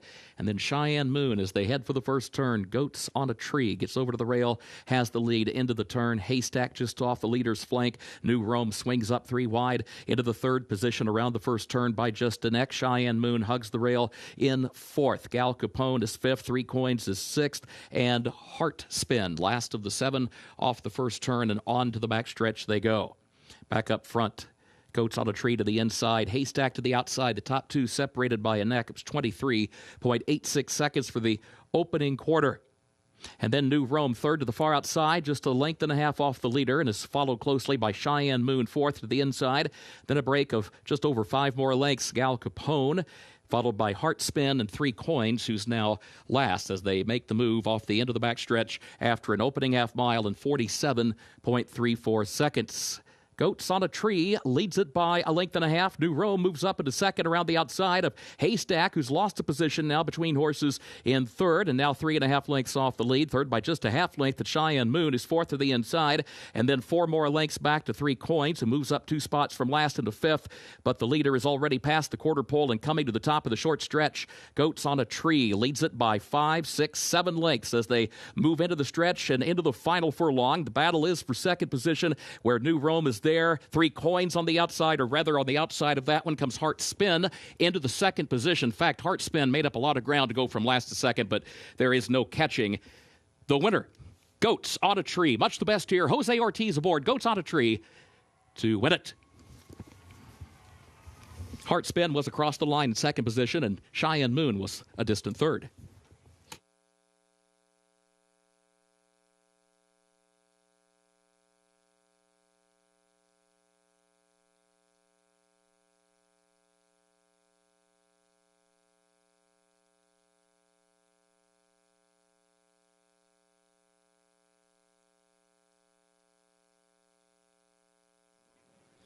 Goats on a Tree, running like the 4-5 favorite. She was. This never looked like it was in doubt today. She was traveling quite easily throughout. Took a little bit of early pace pressure, but that didn't seem to faze her whatsoever. Clearly an easy winner today, winning by multiple lengths. The 11 actually making up quite a bit of ground to get second in Heart Spin, and then the 3 rounding out that trifecta at 13-1. So you get the favorite on top at 4-5, but some decent prices underneath there. 2-11-3 unofficially for race number 3.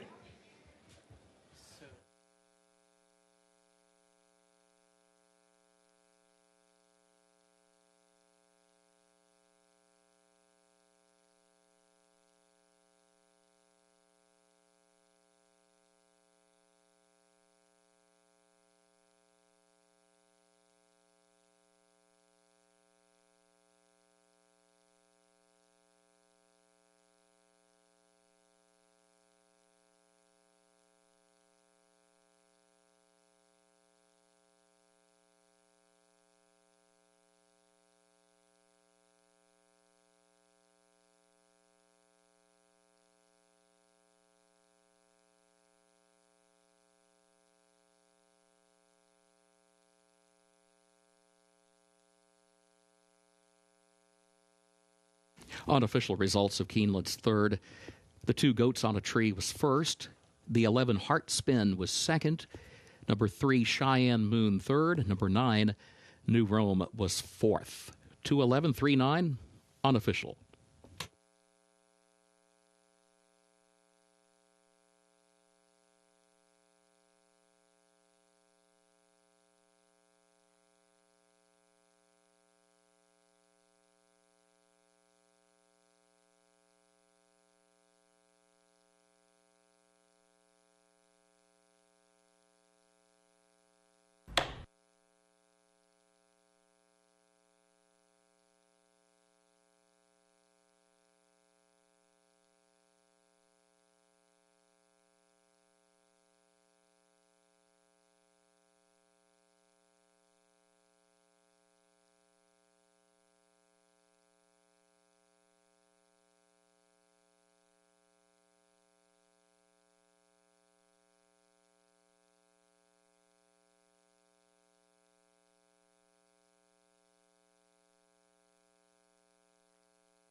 In the winner's circle for Keeneland's third race, the Middlebrook Farm, the unofficial winner, number 2 Goats on a Tree, owned by Kenneth Ramsey, trained by Safi Joseph Jr. Jose Ortiz, is the winning jockey. Goats on a Tree, 4-year-old filly by Bolt Doro out of the Rahi Angel by Rahi, bred in Kentucky by Knowles Farm, LLC. Keeneland September graduate gets the mile over the main track listed sloppy in 1 minute 39.21 seconds.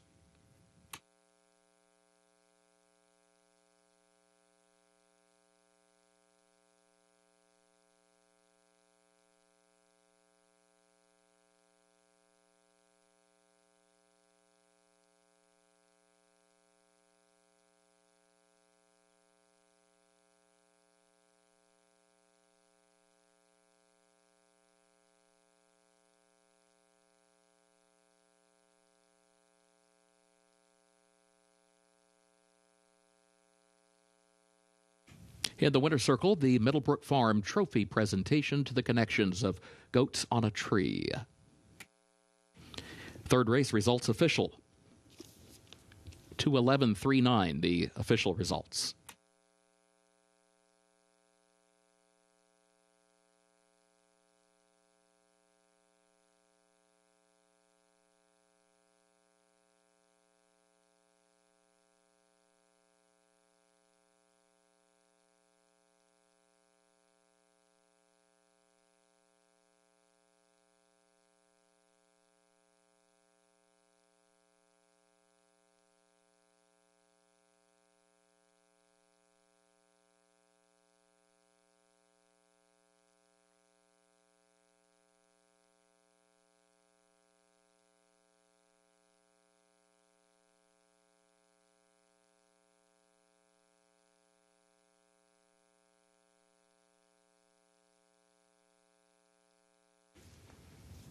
Today is Kids Club Family Day, presented by Kentucky Children's Hospital.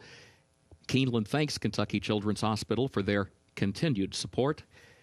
Please welcome members of the Pediatric Forensic Medicine team to the Winter Circle. We are grateful for the work they do for Kentucky's kids. They are joined by Keeneland's Senior Director of Community Relations, Kara Heisen-Buttle.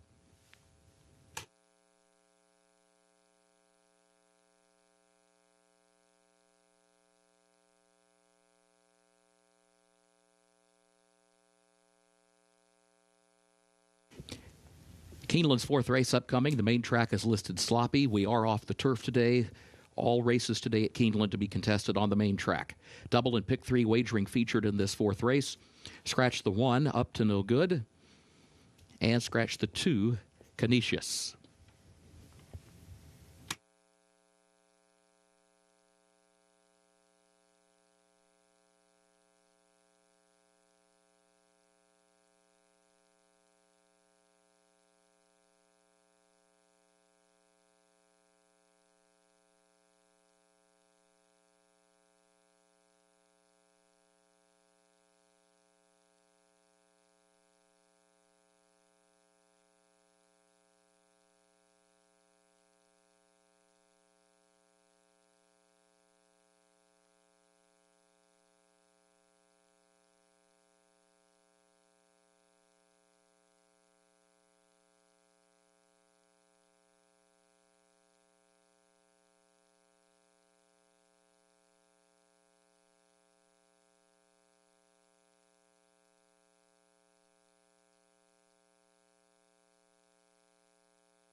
Race number 4 is up next, a starter allowance going about 7 furlongs on the main track as the rain continues to come down, maybe a little bit heavier now than before, so keep that in mind, but obviously still dealing with wet conditions out there, sloppy sealed track.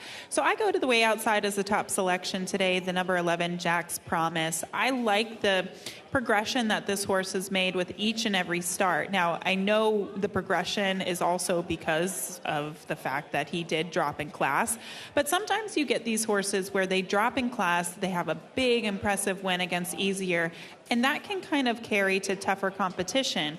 I also don't think that this is a crazy step up in class. He won for maiden 50 last time out. He finds himself eligible for the starter allowance 450, and that was just such an impressive win last time out. And on top of that, the second place finisher, Racing Driver, did come back to win the next start. So it's also been somewhat of a productive race. I like the outside post position as well for this horse, given, the fact that there are some horses towards the inside that might be able to show some speed, and he did go wire to wire last time out.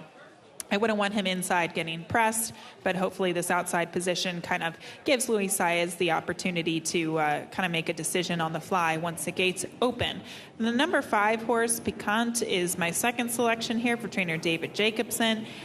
He ran fine on the synthetic. Obviously, he didn't run very well last time out in the Animal Kingdom, but his race 2 starts back was quite impressive. I actually think he will like the added distance to 7 furlongs. Some of his dirt races were very tough. Even going back to the Renaissance when he ran against Stakes Company against Kale's Angel. That was a very tough race. Kale's Angel has been in excellent form this year. And Piquant, I think if he's eligible or able, I should say, to run back to an effort like that, that certainly puts him in contention against this group. And given his running style, I think the 7 furlongs or this distance should be suitable for him. He should be able to make up a little bit of ground late, hopefully. The 4 Magnum Force, I like the cutback for this horse. So he is on the board right now at 5-2. I think that's a fair enough price. He did finish second to Native Runner as the favorite last time out. He was close to somewhat of a slow pace, but again, if you're dealing with a horse that doesn't necessarily want to go distance of ground, you can't hold that against them. And I've heard this from several horsemen in the past, that a horse can fool you once going long, and then you ultimately figure out that that's probably not what they want to do. And I think that's kind of the case with the 4 Magnum Force. He ran fine over the good track at Oaklawn, going a mile and a 16th. He won that race going wire to wire, and then he looked like he came up a little bit short despite a slow pace last time out with that elongated stretch run down at the fairgrounds. So this just seems like the right spot for him. I do wonder if he's going to be able to be fast enough to make the lead today, or if he's going to get caught in that chasing position, cutting back to this distance. But he gets top rider and Flavien Prat aboard the 4 Magnum Force. Those are the top 3 for me, 11, 5, and 4. But we'll take a closer look at these horses and talk about who looks good on trackside. We're 13 minutes away from race number 4.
The horses are entering the track for Keeneland's fourth race. Starter allowance for 3-year-olds Beard Course, about 7 furlongs over the sloppy main track. Doubled in pick 3 wagering. Scratch the 1 up to no good and scratch the 2 Canisius. Post time 6 minutes. Starts the next of the rolling doubles and rolling pick 3s. A reminder, we are off the turf today. All races at Keeneland this afternoon on the main track.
Well, we talked about 3 horses in the paddock, and I wanted to mention 3 other horses that I thought made a really nice appearance today. One of them being a long shot, the 7 South Bend Tom, getting a good warm-up under jockey James Graham.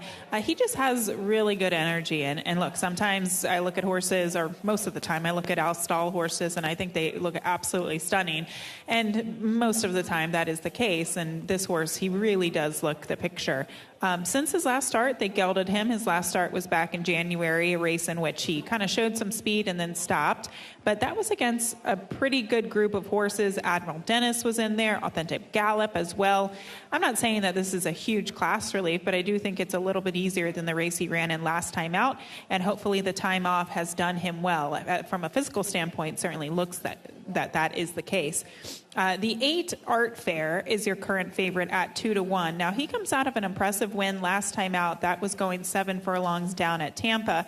7 furlongs, of course, he got the distance, should be fine for him. He should be forwardly placed. I think that's kind of where you want to be on this track today. That certainly will help him.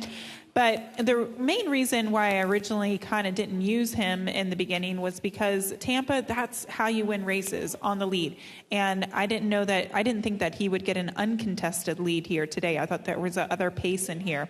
He might be able to get away with a loose lead under Jose Ortiz. We'll see what happens. But from a physical standpoint, he really looks ready here today. And then finally, the 10 Mohair Sam is another long shot I'll throw in here. He could benefit from the added distance. From a physical standpoint, certainly seems like a little bit longer would be no problem. He closed from off the pace last time out in the Animal Kingdom, really outran his odds to finish second to Kale's Angel, who won the Animal Kingdom. So I'm thinking on this track, you might have a tough time kind of navigating here behind horses with that kickback coming out of those synthetic tries, but 7/8 should be right up his alley if you're interested in an 11-1 shot. But right now, the betting public making your current favorite, the 8 Art Fair, at 2-1.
Horses have reached the starting gate for Keeneland's 4th race.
Farley Hall comes forward. Now Mohair Sam along with Piquant.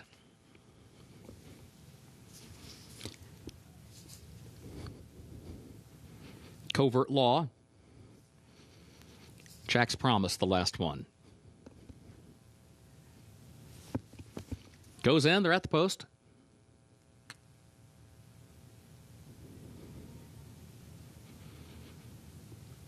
And they're off. There goes Art Fair. Art Fair out for the early lead, and Covert Law is there from in between horses. Now Magnum Force kicks into the inside. Jack's Promise there up on the far outside. As they head up the back stretch, Art Fair, the leader, starts to work his way down toward the rail. Leads it by 3/4 of a length. Jack's Promise second upon the outside. Here's Farley Hall now, challenging for third just outside of Magnum Force, who's got that spot by a head. A gap of 2 lengths. Covert Law backs away into the 5th position. South Bend Thomas 6th. A gap of 5 more lengths. Mohair Sam is in 7th position onto the far turn. And then further back, sprint out pass. And Piquant, who's got a lot of work to do, 22.45 seconds, the time for the opening quarter. Art Fair, the leader.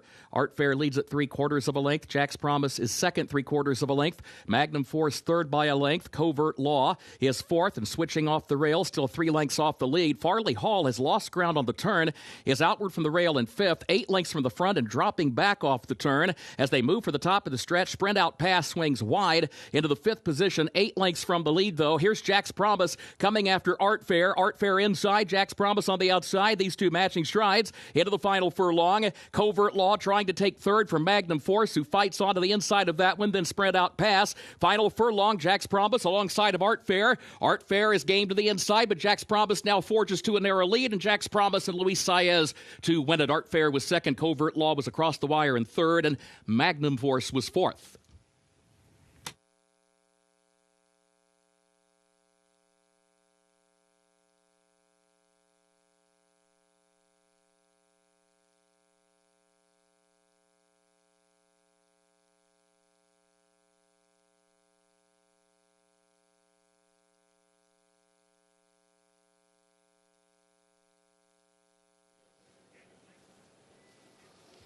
One, two around the racetrack. We saw the 8 Art Fair setting the tempo early, and the 11 Jack's Promise sitting just off of him. Really not much change throughout the running of the race. It was just these two horses on the lead going back and forth. And we're just about right there. You could see the 8 switch over to the wrong lead, getting a little bit tired, and the 11 having that momentum on the outside, having pressed the 8 throughout the running of the race. And he figures to be best in the end, 2-1 on the 11 as your winner. 11-8-6 unofficially for race 4.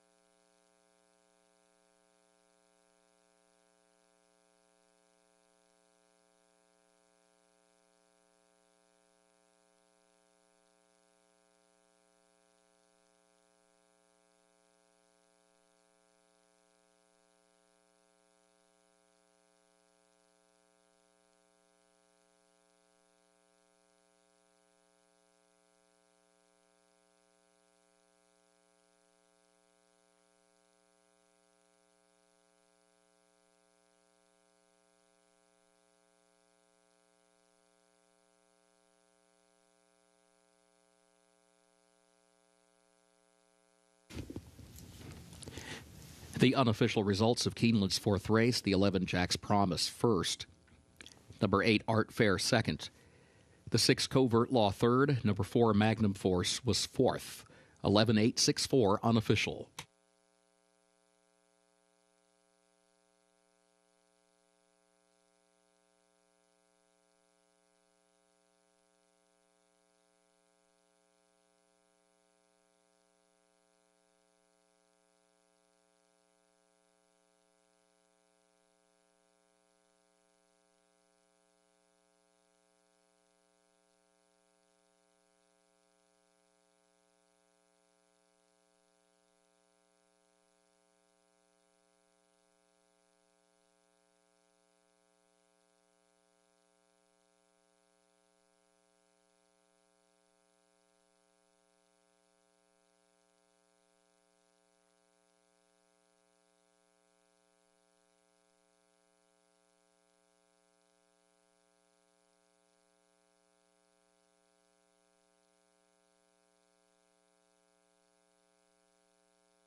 In the winner's circle for Keeneland's fourth race, the unofficial winner, number 11 Jack's Promise, owned by Barron Thoroughbreds LLC of Bob Barron. The trainer Dale Romans, 2 wins today for jockey Luis Saez. Jack's Promise, a 3-year-old son of promises fulfilled, out of Malibu Treasure by Malibu Moon, bred in Kentucky by Barron Thoroughbreds LLC. Beard course, about 7 furlongs over the sloppy main track, 1 minute 27.16 seconds. The results of race 4 are now official. 11-8-6-4, the official results.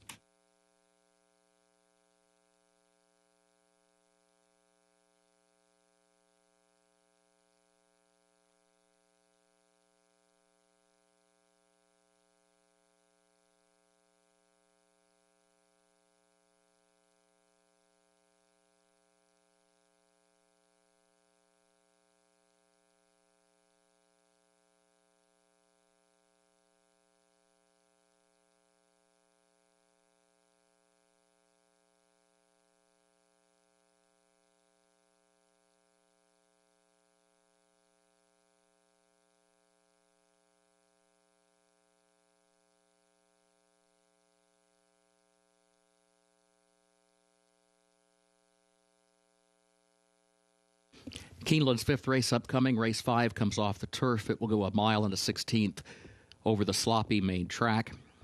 And it will finish in the short stretch of the first wire. Double and pick 3 wagering offered here. No superfecta, contrary to the program. Scratch number 1, Miwa. Scratch number 3, Sagesta. Also scratch number 4, Federalism. Scratch the 6, Waves of Mischief. Also the 7, Lady Firefoot. Scratch the 8, Buttercream Babe. Scratch the 9, Bell of Rights. Also scratch the 11, Random Harvest. Scratch the 12, Partir. And scratch 15, Shiloh's Mistress. A reminder, 13 draws into the race, Broady Ferry. Also the 14, Sweet Chablis, will draw into the race. The jockey for the 14, Sweet Chablis, Luis Saez.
Keeneland's 5th race is where the originally scheduled Keeneland Turf Pick 3 gets underway. Reminder, that will now be an all-main track wager. Main track is sloppy. We are off the turf.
Race number 5, less than 18 minutes to post. As Kurt Becker mentioned, this race off the turf course, but that opportunity to play the $3 Keeneland Turf Pick 3 still remains races 5, 8, and 10. So it begins here in race number 5, a mile and a 16th on the main track, which continues to be sloppy. And the number 5 horse, Serene Seraph, is the filly in which I go towards here in race number 5. She's 3-1 on the board right now for Beaumont.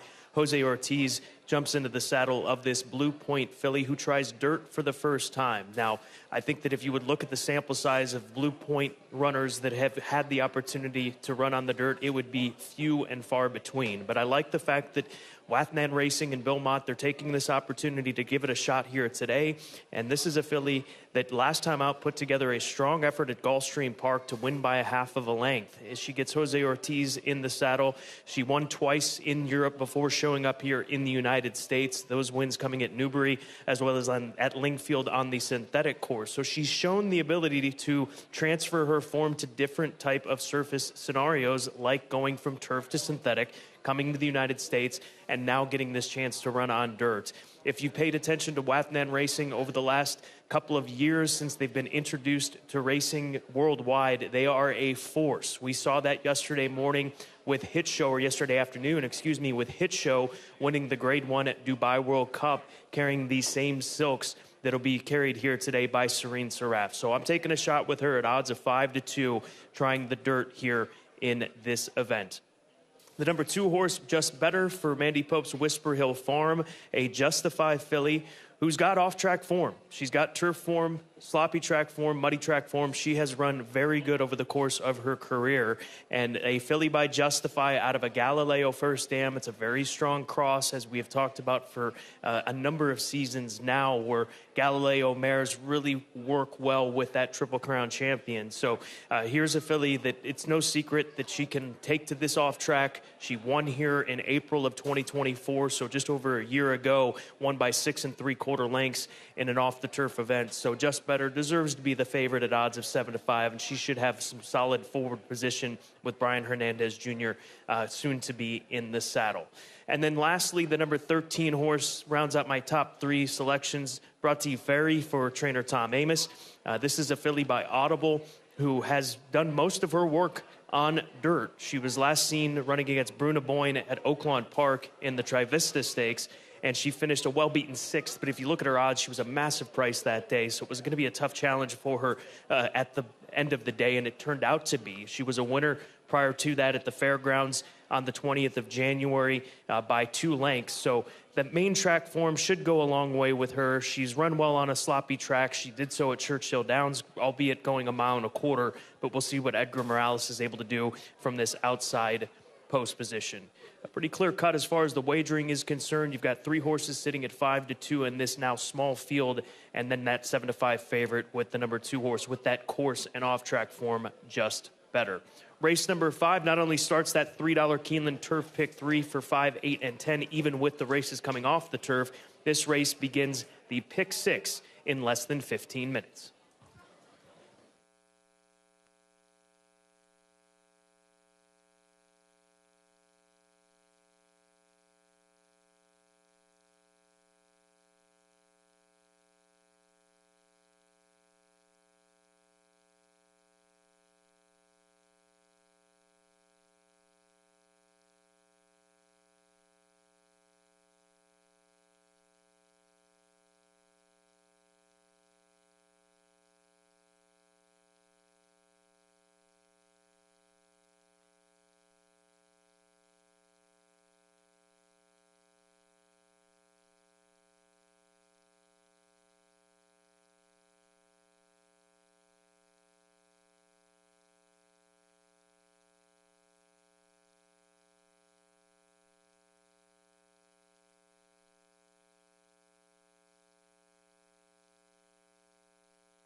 The horses are entering the track for Keeneland's fifth race, the Warrendale.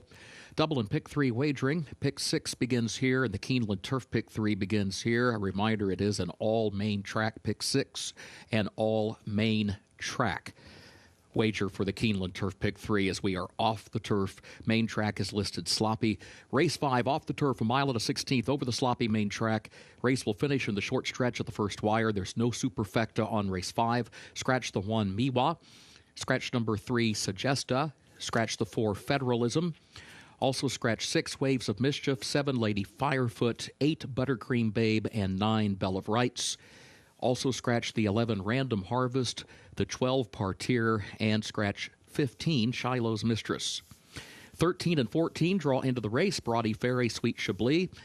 The 14, Sweet Chablis, has Luis Saez as the jockey. Post time is 6 minutes.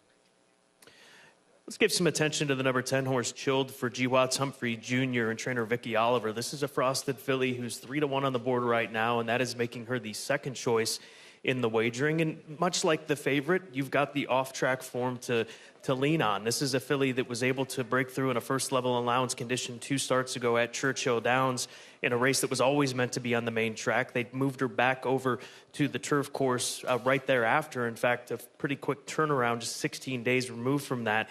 And she's been better on dirt. So at odds of 3-1, you've got to respect this filly with this move over to the main track and the off-track form, and she's getting that respect to be co-second choice in the wagering. She's a filly that likes to come from off the pace, and we'll see how she is able to navigate that with the first wire finish here today. I think that that's one thing that could potentially work against her, but you cannot overlook her dirt form, off-track form that is Chilled with Axel Concepcion in the saddle. Closing it on post time, less than 5 minutes away from the start of the pick 6 on opening day here at Keeneland. Good luck.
Horses have reached the starting gate for Keeneland's fifth race, the Warrendale.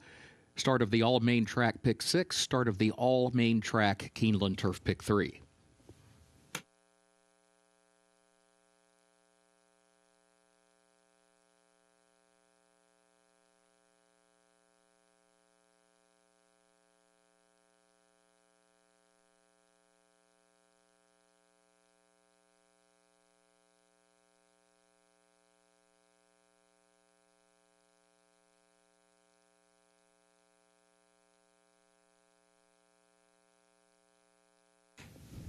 Moving into line for the fifth.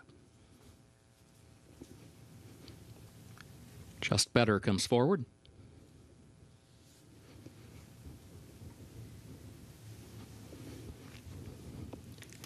Now Serene Seraph.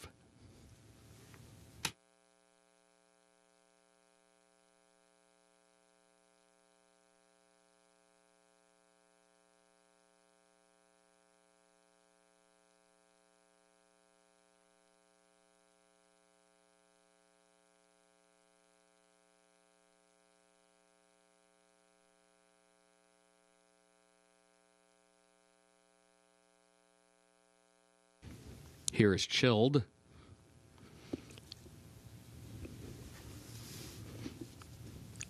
Brody Ferry goes in.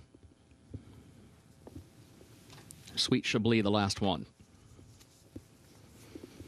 Goes in. First wire at the post. And they're off. Just Better, Chilled, and Sweet Chablis up on the far outside. And there goes Sweet Chablis for the lead. But Just Better will be a stubborn foe down to the inside. Chilled backs away from that pair into third. A lane off the rail heading into the first turn. And then Brody Ferry moves up from her outside. In fact, Brody Ferry goes from fourth to third by just a half length. Chilled slides back one position against the rail, but saves ground around the turn in that fourth spot now. Then a gap of 2.5 more lengths back to Serene Seraph, who is the early trailer. 24.24 seconds the time for that opening quarter. Just Better, the leader. Just Better against the rail, leads it by 3/4 of a length. Sweet Chablis second up on the outside, a length and a half. Chilled is third, a half length. Then Brody Ferry, who's alongside that one now at fourth. 2 more lengths. Serene Seraph last of the 5 as they reach the midpoint of the backstretch. Just Better continues to lead. Just Better against the rail, leads it by less than a length. Still has Sweet Chablis there just off her flank to the outside, followed by Chilled, who's third, a half length. And then Brody Ferry and Serene Seraph, who is last of the 5, but just over 3 lengths from the front. The first half mile went in 48.48 seconds. On to the turn they go.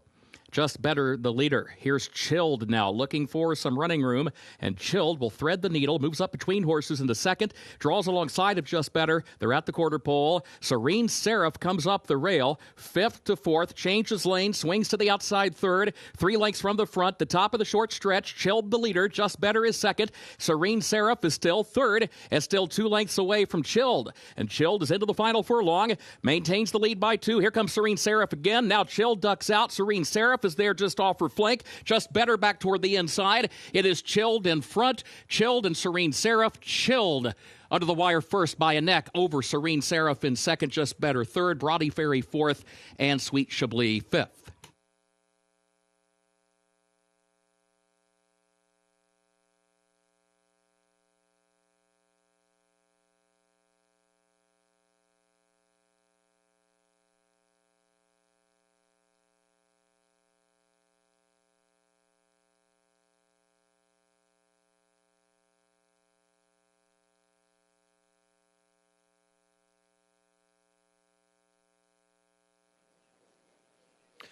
Well, the Gray Filly Chilled does cross the wire in front, but right here at this point in the race, she is going to make a shift outward towards the path of the 5 under left-handed urging from Axel Concepcion. And the number 5 horse, Serene Seraph, was coming with a big run. She runs a giant race to finish second, but certainly hold all tickets in race number 5 here at Keeneland.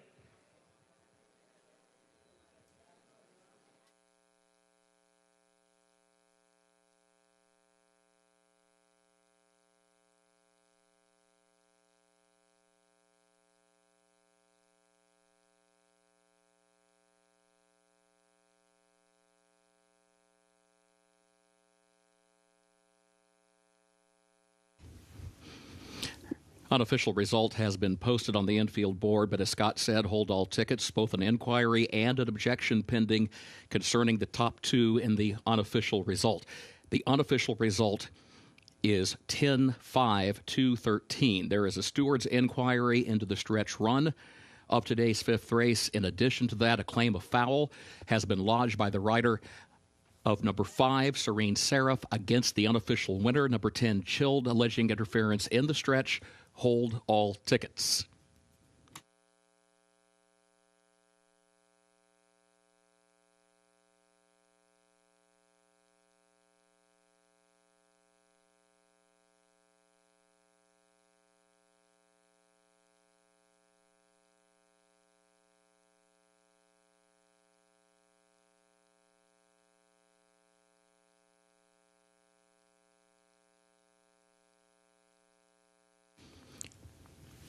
On the monitors and video boards, the split screen with program feed to the left and the head-on view to the right. Inquiry and objection both pending.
There has been a disqualification in today's fifth race.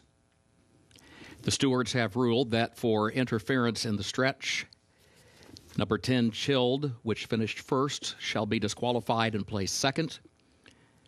Number 5, Serene Seraph, which finished second, shall be placed first. The new numbers, 5, 10, 2, 13.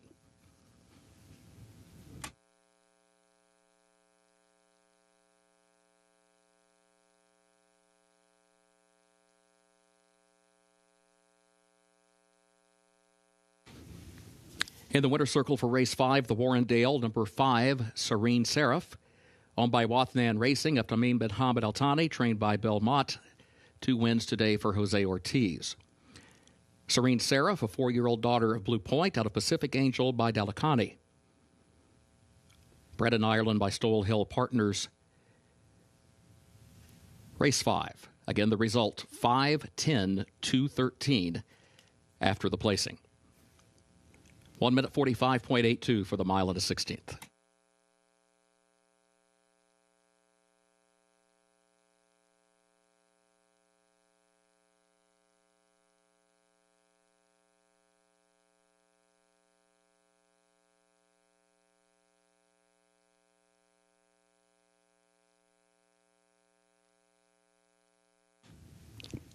In the winter circle, the Warrendale Trophy presentation for race 5.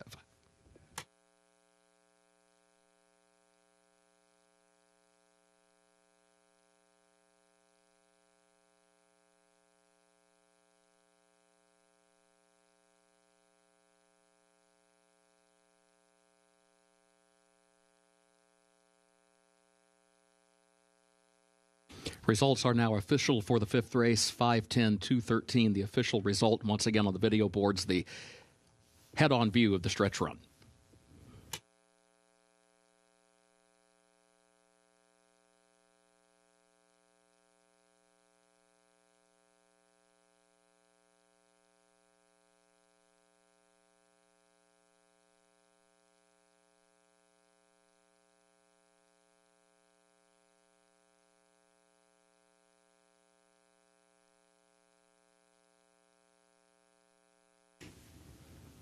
Early pick 5 pays on 5 of 5 with a consolation 4 of 5.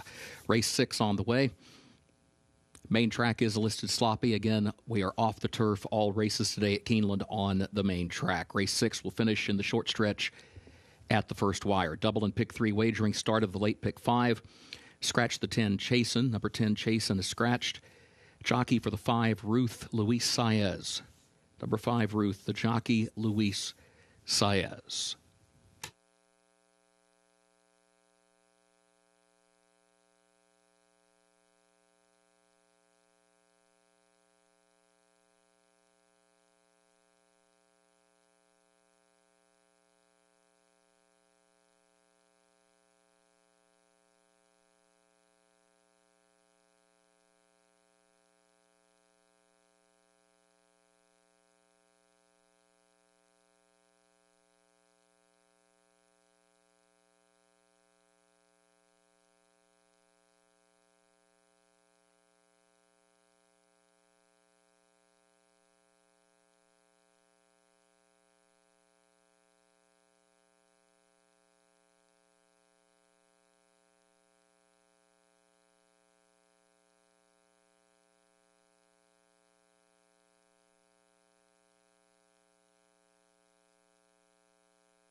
Race number 6 here at Keeneland Racecourse starts our late pick 5 on this opening day card. First level allowance condition, optional $125,000 claiming option for this group of runners. And we're dealing with a very good group of fillies here this afternoon, it certainly feels like. And just in case, so this is one of my stronger opinions of the day. I know it's the same case for Gabby Gaudet. This Go Sapper filly is going to try the off track here today, and historically sons and daughters of Go Sapper have performed extremely well on off main tracks, 20% winners, and that's from a sample size of over 1,800 races. So you've got a long history to fall back on that pedigree angle, and combine that with this filly and what she's done in 3 starts. On debut, she did get the victory by way of disqualification. Second start of her career, she runs in the Grade 3 Ford Gal Stakes and runs into Eclaton, who is going to be one of the favorites, if not the favorite, if she was to run today. But she's scratched out of the Beaumont here, the featured race, the Grade 2 Middle Ground Capital Beaumont.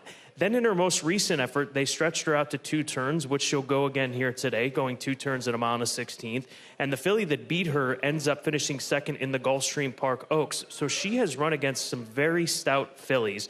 Flavian Pratt's in the saddle. Hopefully she handles the off track like her pedigree suggests, but comes out of very difficult competition to get ready for this race here this afternoon. And at even money, I'm not surprised that she's taking this kind of play. Really do like this filly quite a bit. And I know, as I mentioned, Gabby Gaudet feels the same way about Just In Case. So the Keeneland September sale graduate from 2023. The number 7 horse, that is Indeed for trainer Todd Pletcher. Irad will be riding. This is an improbable filly who is a half-sister to a couple of very good stakes winners. The half-sister to Bishop's Bay stakes winner, half-sister to last year's Louisiana Derby winner in Catching Freedom, and her form is not bad either. We've not seen a lot of sons and daughters of Improbable run on off-main tracks.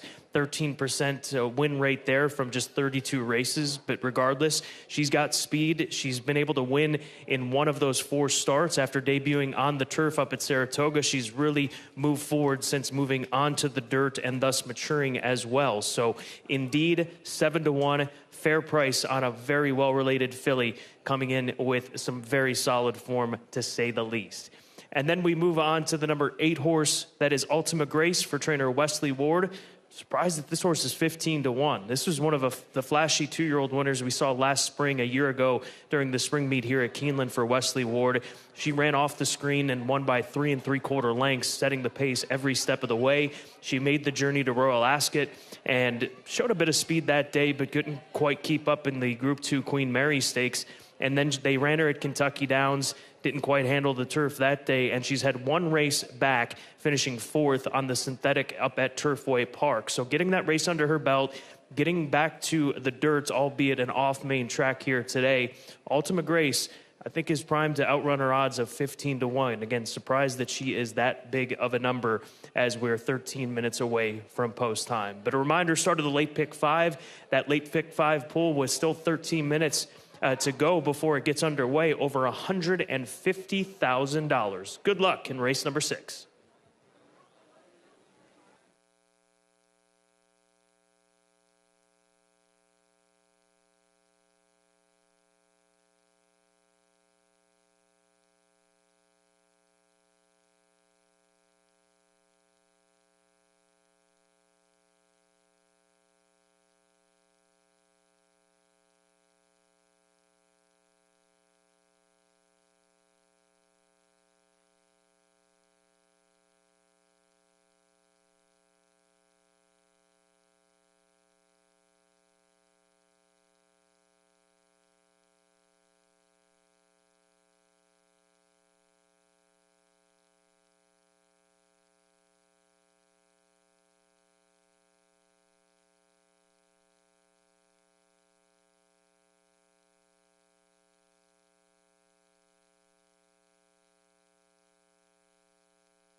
The horses are entering the track for Keeneland's 6th race, the Paramount, an allowance optional claiming race for a price of $125,000. 3-year-old fillies, a mile and a 16th over the main track, listed sloppy. Double and pick 3 wagering start of the late pick 5 and all main track. Late pick 5 as we are off the turf today. Scratch number 10, Chasen. The 10, Chasen, is scratched.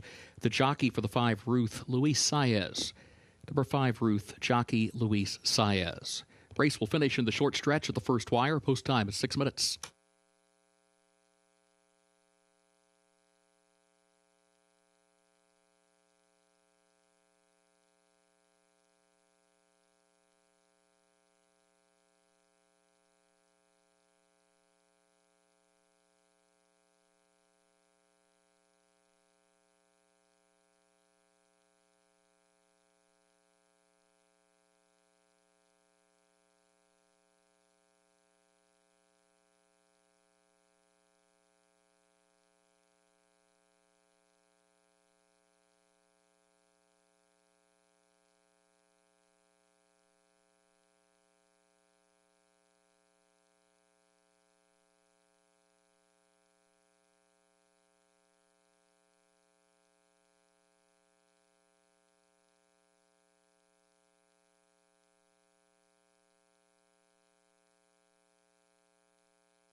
Taking a look at the 2 horses, especially for Mr. Oxley and trainer Cherie DeVoe, Jose Ortiz is going to ride this filly for the 3rd time in her career and all starts of her careers. This is start number 3 of the daughter of Flatter's racing career. This is a filly that on debut did catch a sloppy track at Fairgrounds, and I think that some may look at it and say she didn't handle it. But if you look further at that run line and that race, she did pick up several positions over the course of that 3/4 of a mile run to finish 5th after being back 10th early on in that effort. So daughters of Flatter, sons and daughters of Flatter, we've talked about Ghost Sapper and his progeny doing well on a wet main track.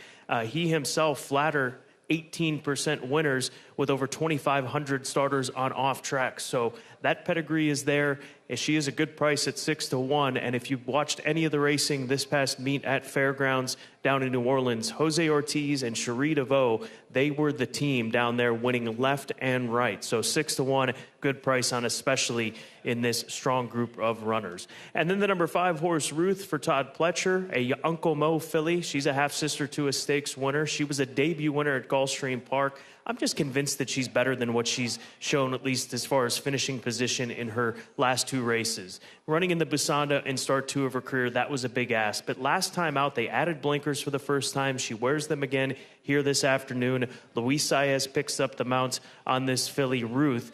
She is 10-1 on the board right now. Really one of the many in here, or few, I should say, between the 2, herself, the 5, and the 8, the Wesley Ward filly, Ultima Grace, who definitely can outrun their odds. So you've got big-time connections with horses that have shown ability at big prices to start this late pick 5. The pool is approaching $250,000, and you've got less than 3 minutes to get all wagers in for race 6 here at Keeneland.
Horses have reached the starting gate for Keeneland's 6th race, the Paramount, start of the late pick 5.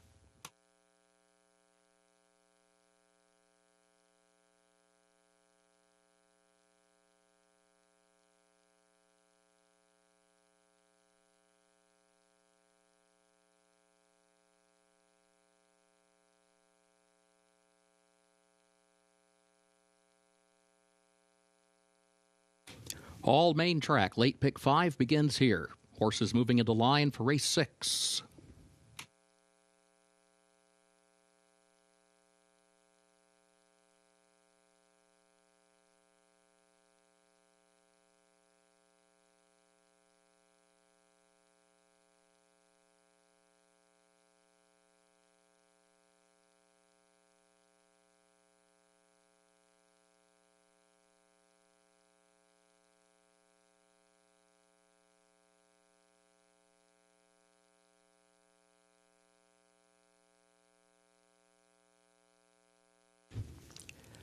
Liam and the Dust moves in, along with Indeed. Here's Ultima Grace.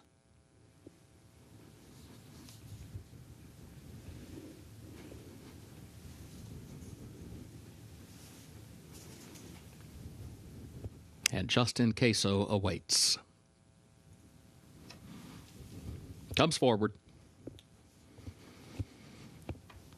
Goes in first wire at the post, and they're off.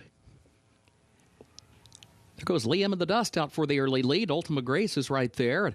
Justin Queso up to the far outside. And here's Paris Lily kicking in down to the inside as they head into the first turn. In fact, Paris Lily from the inside starting spot moves up onto the turn, has the lead by 3/4 of a length. Liam and the Dust goes second by 2. Ultima Grace third, 1.5 lengths, especially fourth against the rail, a half length as they head off the first turn. Justin Queso toward the center of the pack, outward from the rail in the 5th position.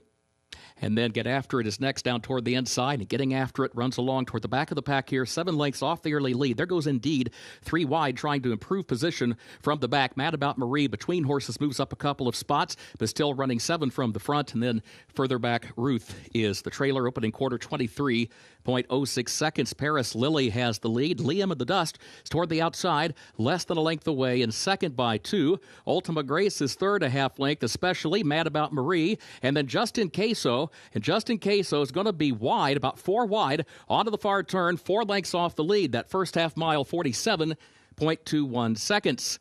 Liam and the Dust draws alongside of Paris Lily. These two continue a tussle for the lead at the quarter pole. Then a gap of 3 lengths, especially, is third. Mad About Marie is fourth up on the outside. She is still 5 lengths from the front. Justin Queso, 7 from the lead. Top of the short stretch. Paris Lily is the leader. Liam and the Dust is still second on the outside. A length between those two. Then a gap of 3 more, especially. Back toward the inside, third. Ruth is fourth. Mad About Marie is fifth. Justin Queso, 6th. Paris Lily, the leader in the final furlong. Chased all the way by Liam and the Dust, still 2 lengths between them. Paris Lily in front. Liam and the Dust, a final tryers, the wire. Paris Lily to win it by a half length over Liam and the Dust, home second, especially third. Ruth was fourth.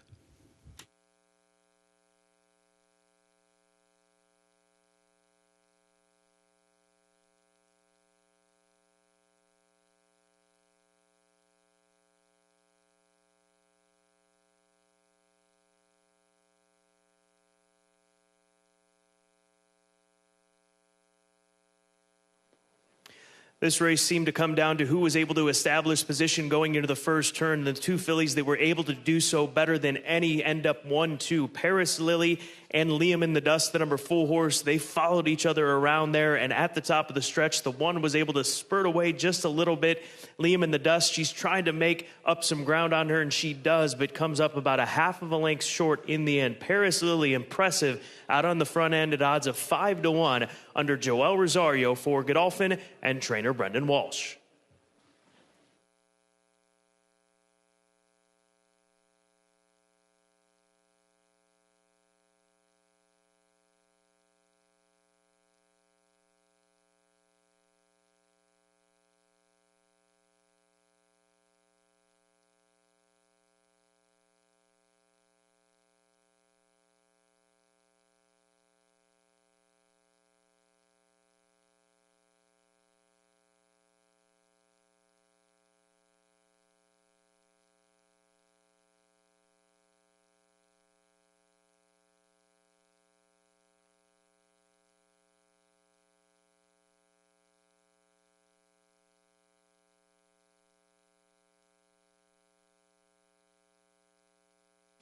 The unofficial results of Keeneland's 6th race: number 1, Paris Lily, first. Number 4, Liam in the Dust, second. Number 2, Especially, third. And the 5, Ruth, was fourth. 1-4-2-5, unofficial.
In the winner's circle for Keeneland's 6th race, the Paramount. The unofficial winner, number 1, Paris Lily. Owned and bred in Kentucky by Godolphin LLC of Mohammed Al Maktoum and others. The trainer, Brendan Walsh, and the jockey, Joel Rosario. Paris Lily, 3-year-old filly by City of Light, out of Storm Lily by Storm Cat. Mile and a 16th over the main track, listed sloppy, 1 minute 45.54 seconds, and the results official.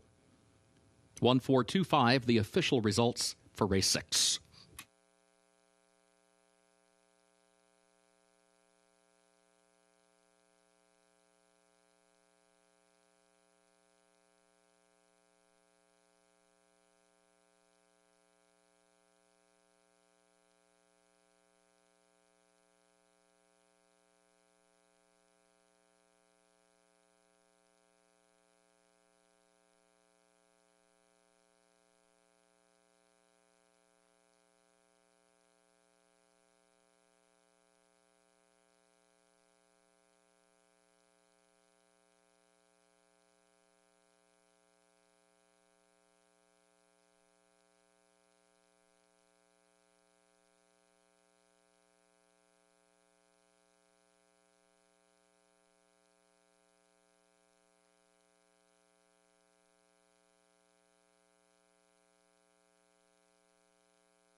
In the winner's circle, the Paramount Trophy presentation to the connections of Paris Lily.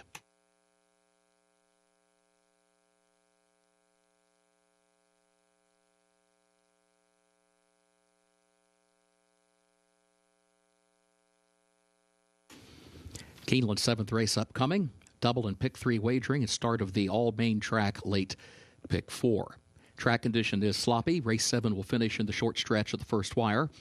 Scratch the 4, Tejanita. Scratch the 10, Lady Scuderia. Scratch the 12, Heartbeat. A reminder, number 13 will run. 13, Protective Custody will run. Jockey as programmed.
Race number 7 here at Keeneland features a group of 3-year-old fillies looking for their first career victory. Maiden special weight event, $110,000 purse. And the favorite draws the inside at odds of 3-2. That is Heavenly Sunset. We're looking at the Kenny McPeak runner. That is Plaza Q for Bakari Racing Stable, Dreamwalk and Farm, a Sky Mesa filly that they purchased for just $17,000 at the 2023 Keeneland September sale. And she's done well in her 3 starts. And she's run on turf. She's run her last couple of races on the main track. And she has shown improvement every step of the way. She's improved as far as lengths beaten, her speed figures, etc. And last time out at Oaklawn Park, she caught a good listed track, second that day as the favorite, and ran into a filly of Dwayne Lucas's, Princess Aaliyah, who came into that start with a lot more experience than what Plaza Q did with having just two previous races under her belt. So to me, this filly, the fact that she was purchased for $17,000, this is the game in which Kenny McPeak is so good at finding these horses around this level as far as the purchase price at a Keeneland September sale, and finding gems, those diamonds in the rough, and turning them into really quality runners. And obviously the biggest example of that would be Torpedo Anna, the reigning horse of the year. But nonetheless, this filly finds herself in a group of very well-bred fillies, I should say. And I think that at odds of 4-1 right now, she's clicked down a couple of notches, just simply based on what we've seen from her, the forward position that she should have. She's now drawn post 4 with the scratch of the number 4 horse. We've seen that inside position be so crucial, like we did in the race number 6. Going into the first turn, finding that inside position is going to be key, and I think that Brian Hernandez Jr. will be able to do so with the number 5 horse, Plaza Q. The number 2 horse, Salted, further down to the inside. Gray filly by Tappet. She is an extremely well-bred filly. She's owned by Gary Barber, Bridlewood Farm, and the Eclipse Thoroughbred Partners, a $760,000 Keeneland September yearling from 2023 as well. And she's by Tappet. They do well on all surfaces. Her mother, Salty, that daughter of Quality Road, a Grade 1 winner during her career. She won the Grade 1 La Troyenne, going 2 turns at Churchill Downs. This is the first time that this filly will get a chance to go 2 turns. She exits sprints, all variations of sprints, from 5.5 furlongs up to 6, 6.5, and 7. So they've really explored those various one-turn distances, and she's run against some good fillies as well. She was second to Immersive in the maiden special weight event in Saratoga of last year, eventual 2-year-old champion. We saw this filly run in the spin-away at Saratoga as well. Didn't quite bring it that day, but she bounced back with a much better effort last time out. She got Lasix in that race at Tampa Bay Downs in her most recent start. Gets Lasix here today. So Salted with Irad Ortiz Jr. in the saddle, 4-1. She could take a big move forward, going 2 turns for the first time here in her racing career this afternoon.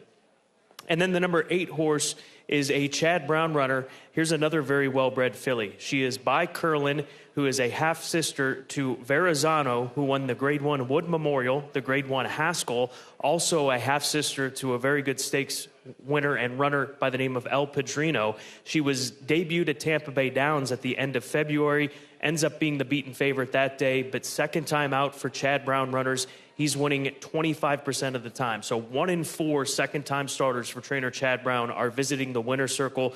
They make the adjustment of adding blinkers here today. She is currently sitting at 10-1 on the board, and another high purchase price for Jeff Drown and Don Rachel. They paid out $450,000 for this filly, who is going to make her second start at odds of 10-1 currently. Does start the late pick 4. Good race coming up. Some big-time pedigrees, a lot of upside with these fillies, and big futures perhaps ahead in this maiden special weight here at Keeneland.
The horses are entering the track for Keeneland's 7th race, the Elm Tree. Maiden special weight, 3-year-old fillies at 1 mile and a 16th over the sloppy main track. Race will finish in the short stretch at the first wire. Scratch number 4, Tejanita. Scratch the 10, Lady Scuderia. Scratch the 12, Heartbeat. 13 draws into the race. 13 Protective Custody will run, jockey as programmed. Double pick 3 and start of the all-main track, late pick 4. Post time at 5 minutes.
Here's a look at the one-horse Heavenly Sunset, who has been the steady favorite throughout the lead-up to this 7th event to start the late pick 4, and she is a filly by constitution in the Claret Silks of Qatar Racing that caught the ire of the clockers here at Keeneland Racecourse. Her recent workout since arriving from Fairgrounds in New Orleans was on the 29th of March. She worked in 47-2. That was 19th best of 107 horses to work at the 4-furlong distance.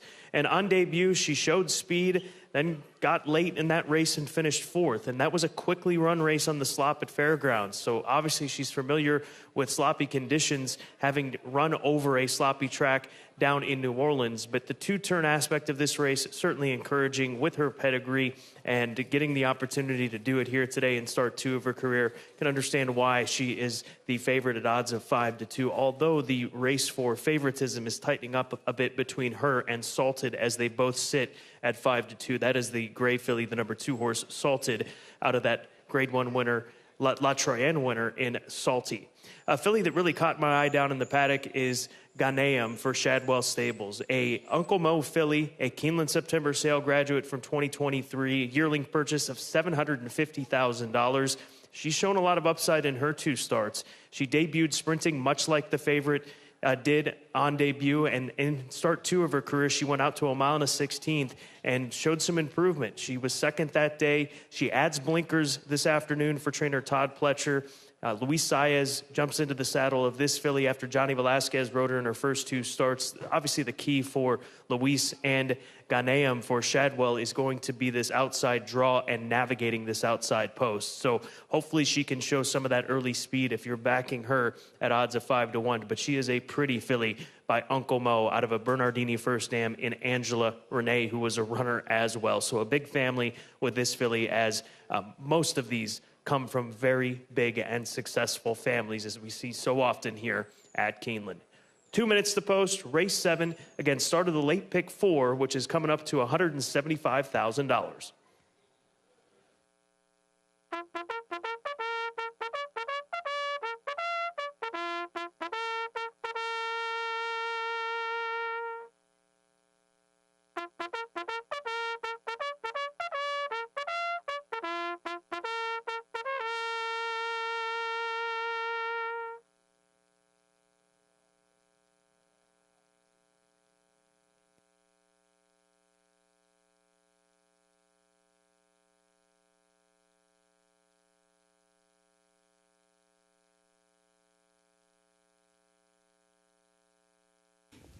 The horses have reached the starting gate for Keeneland's 7th race, the Elm Tree, start of the all-main track late pick 4.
Moving into line, race 7.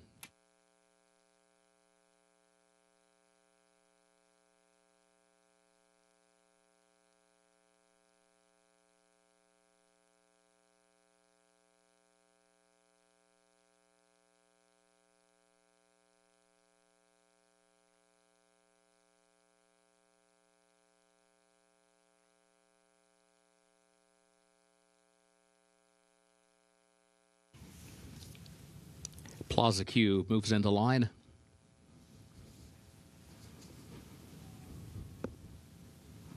Miss Authentic and Ganayam.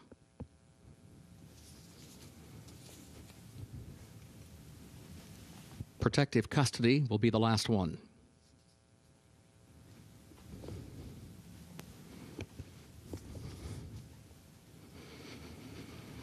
Goes in, first wire at the post, and they're off.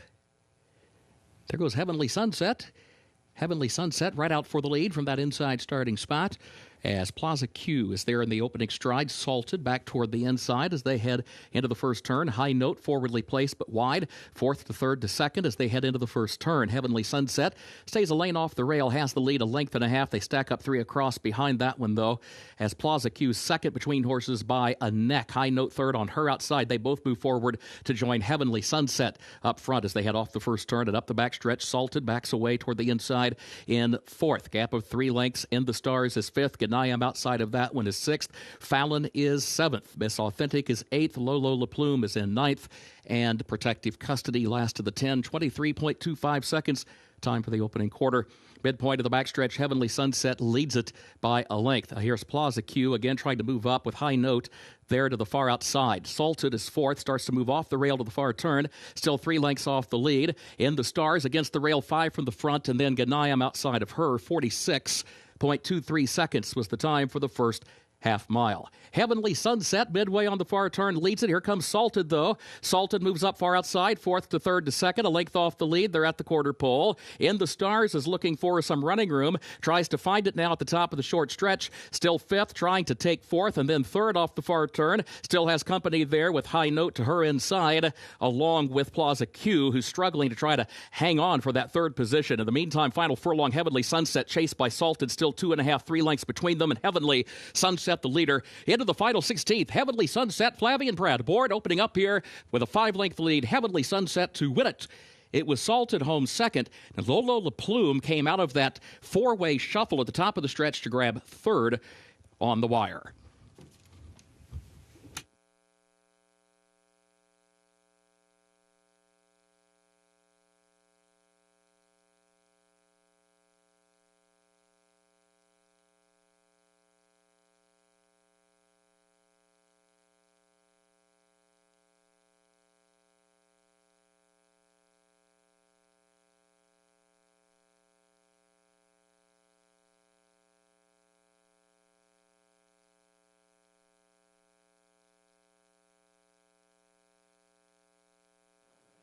Well, Heavenly Sunset takes a big step forward in her racing career. 2 turns and start 2 of her career, and she kept on rolling from that inside position. She was able to get the lead going into that first turn. The 2, Salted, lost a little position in that first turn, but then she was able to make a rally, but she just was outrun late in the end to finish second, well in front of the number 3 horse who rounds out the trifecta, Lolo La Plume. 1, 2, 3 in race number 7 at Keeneland.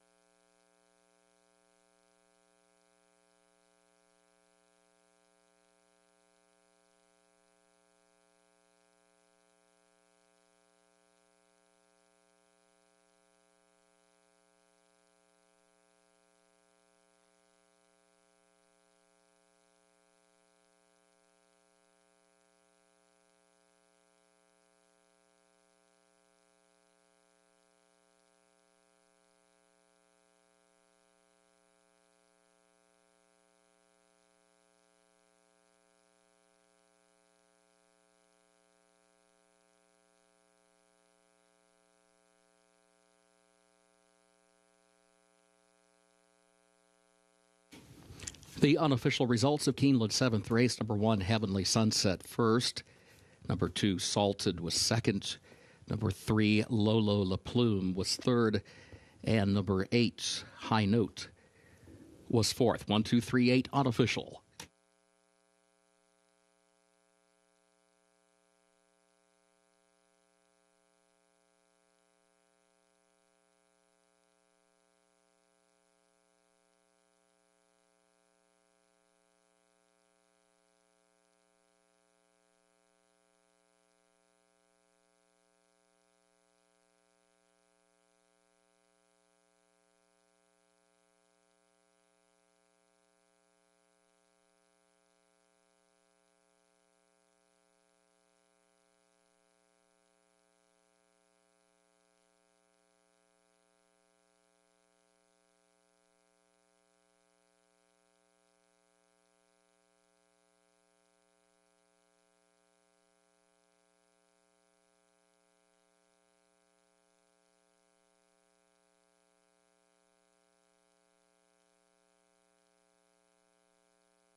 In the winner's circle for Keeneland's 7th race, the Elm Tree, the unofficial winner, number 1, Heavenly Sunset, owned by Qatar Racing LLC of Sheikh Fahad Al Thani, trained by Brad Cox, the jockey Flavian Pratt.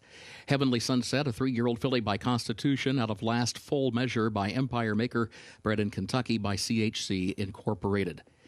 Keeneland sales graduate Heavenly Sunset, a mile and a 16th, 1 minute 44.55 seconds over the main track listed sloppy. Race 7 results official. 1, 2, 3, 8, the official results.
In the winner's circle, the Elm Tree Trophy presentation to the connections of Heavenly Sunsets.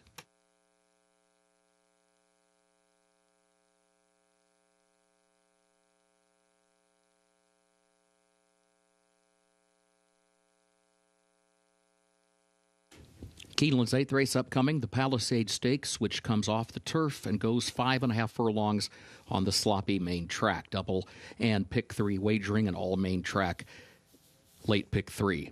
In this 8th race, scratch the 2 out on bail. Also scratch the 4, Make It to Cheyenne. Scratch the 5, Dream Away. Also scratch number 8, Absolutely Hot. And scratch the 10, Warheart. Jockey for the 1, Long Neck Paula, Gerardo Corrales. Gerardo Corrales rides the 1. A reminder, the 11 draws in. Flat to the mat, draws into the race. Jockey as programmed.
Race number 8 is the Palisades Stakes, our first stakes race of this spring meet. 3-year-olds, they'll be running 5.5 furlongs on the main track. As we've noted, this race taken off the turf course, as all races have been throughout this opening day card.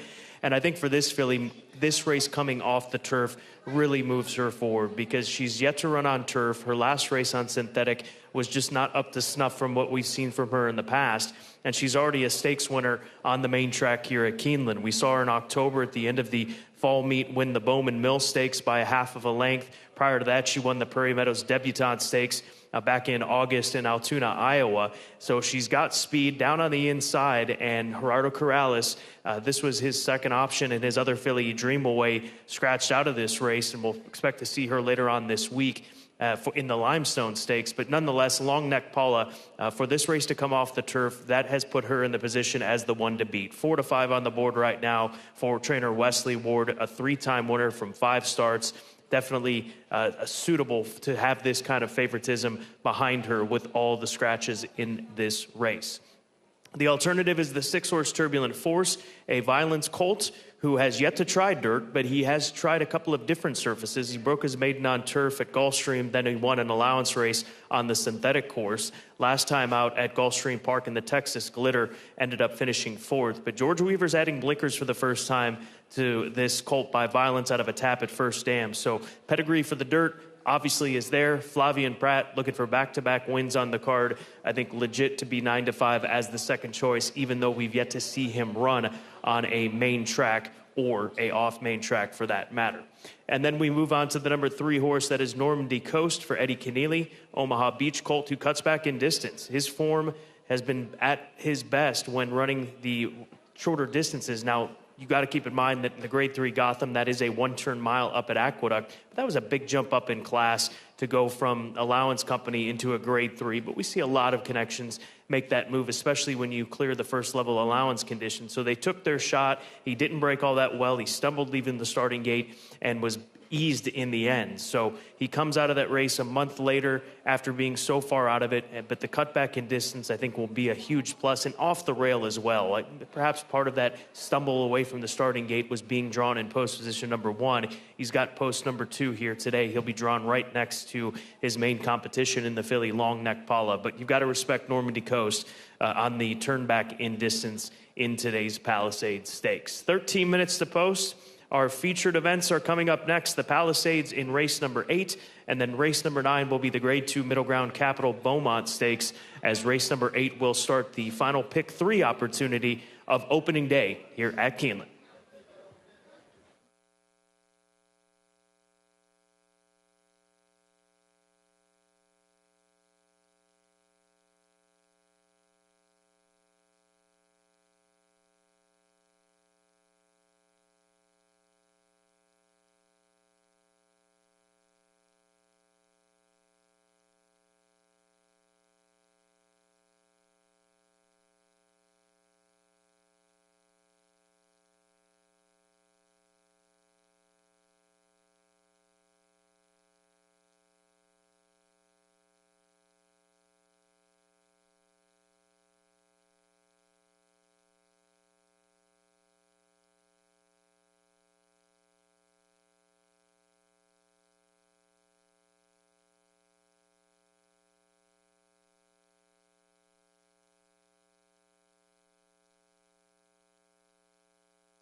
Horses are entering the track for Keeneland's 8th race, the Palisades Stakes, which comes off the turf, goes 5.5 furlongs over the main track listed Sloppy.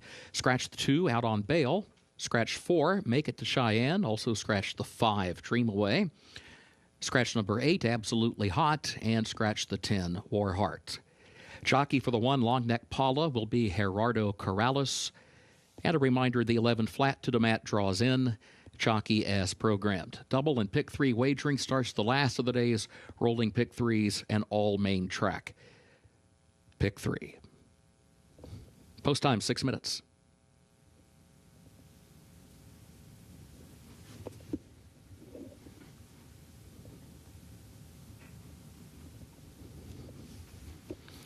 Let's meet the starters for race 8, the Palisades.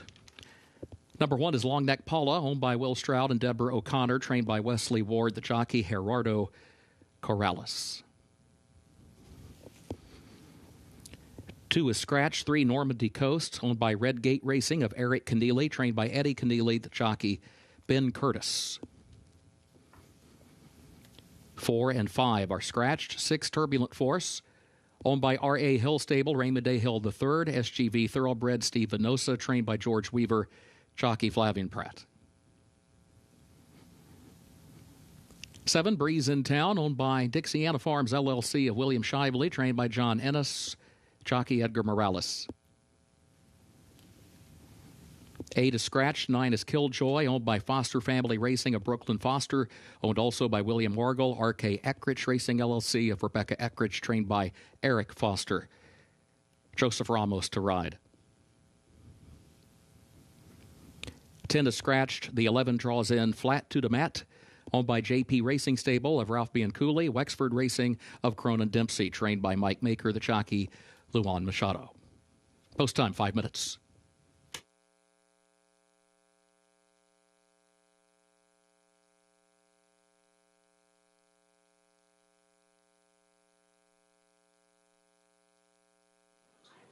We've had an opportunity to talk about the 3 favorites in this race, at least the top 3 in the betting. But if I point you towards one of the longer shots in here, double-digit price horses, it'd be the 7-horse Breeze in Town. He's 11-1 on the board right now. Here's a Spitestown colt that ran on debut at Churchill Downs the summer of last year on the dirt, showed speed, backed up, finished 5th, but he's made steady progress in his races since. And I know his last 2 races came on turf at Ellis Park, and he broke his maiden in start 3 of his career. It's been a while since we've seen him. To bring him back for John Ennis and Dixiana Farm to point towards this race as a comeback has got to be viewed as a positive coming into a stakes-level competition that he's facing here today. But as far as the dirt form is concerned, I wouldn't worry about that debut effort. We've seen him move forward, and he's by Spitestown, and Spitestown runners are 21% as far as a strike rate on an off-track. So the pedigree for the off-track is there. He's quick. If he can keep up with this group, like we've seen him in all 3 of his races, he'd be the long shot to take a look at odds of 11-1. First stake race of the meet of the day, the Palisades, is coming up next.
The horses have reached the starting gate for Keeneland's 8th race, the Palisades.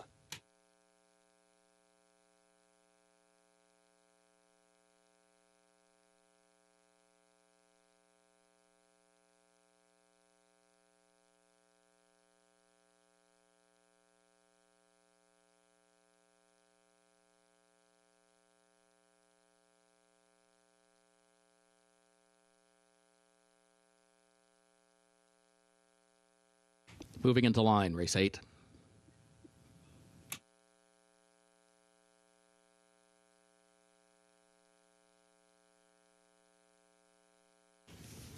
Turbulent Force goes in. Breeze in Town comes forward.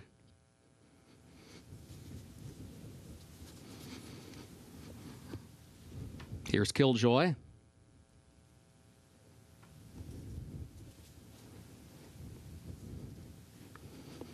Flat to the mat, last one.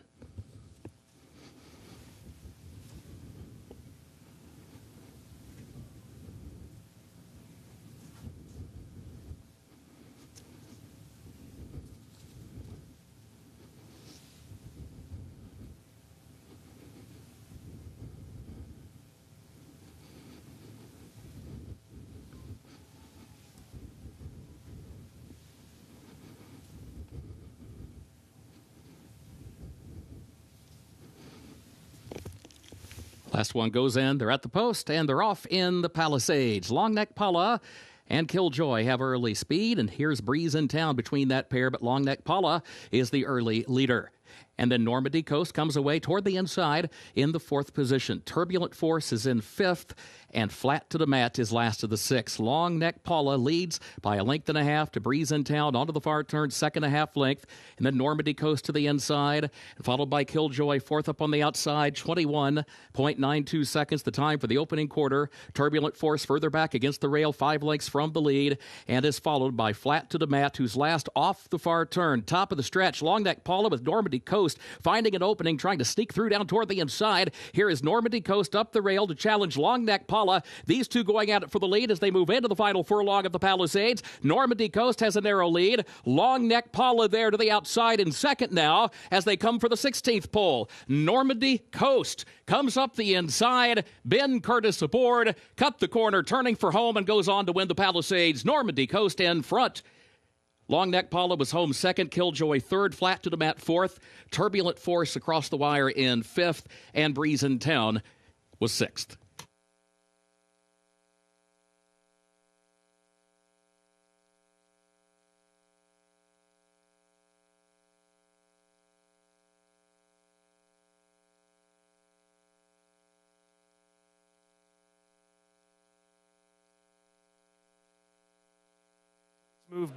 Nice move by Ben Curtis to cut the corner, go to the inside of the filly Long Neck Paula, who had established the lead, and he is able to kick clear with Normandy Coast. Ben Curtis for Eddie Keneally, putting on a brilliant display here on the off track, cutting back in distance, paying off for this Omaha Beach Colt as he picks up win number 3 of his career, and does so by better than 3 lengths, 3-1-9-11 unofficial in the Palisades Stakes.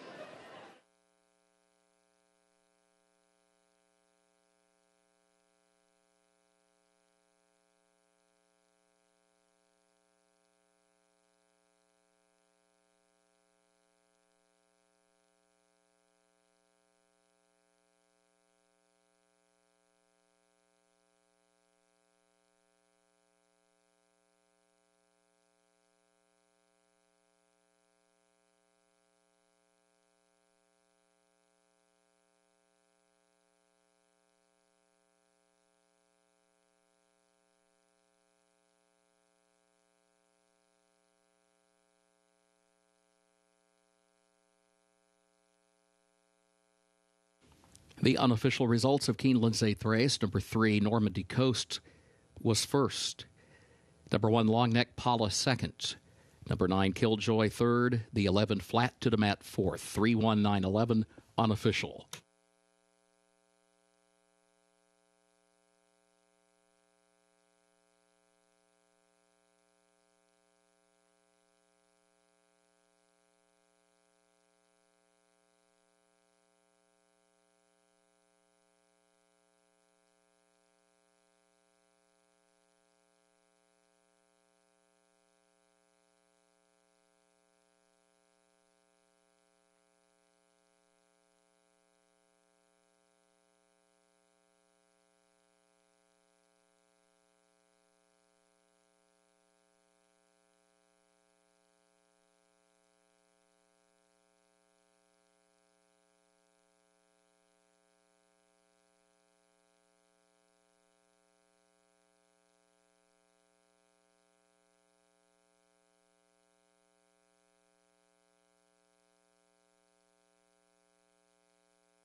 In the winner's circle for Keeneland's 8th race, the Palisades, the unofficial winner, number 3, Normandy Coast, owned by Redgate Racing of Eric Condeely, trained by Eddie Condeely, Ben Curtis, the winning jockey.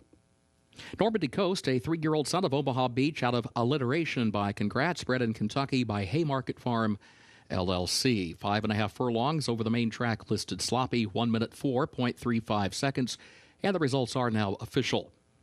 3-1-9-11, the official results.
Presenting the Palisades Trophy, Anna Brannick presents to the connections of Normandy Coast.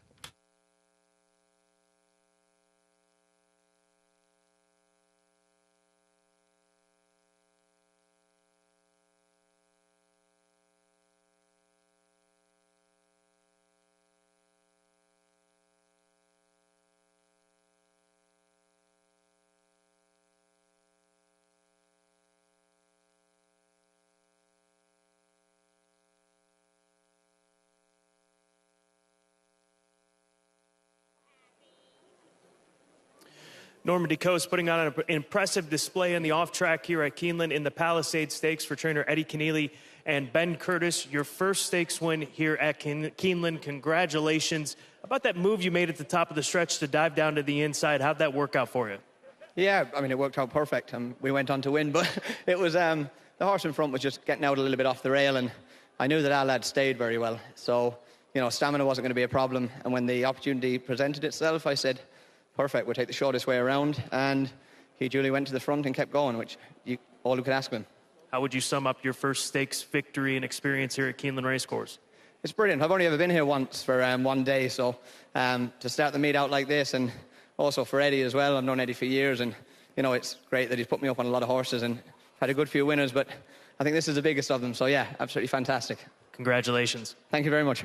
Eddie, to lean on Ben to give him this opportunity and for him to pick up this first stakes win at Keeneland, that's got to be a special moment for you as well. Absolutely.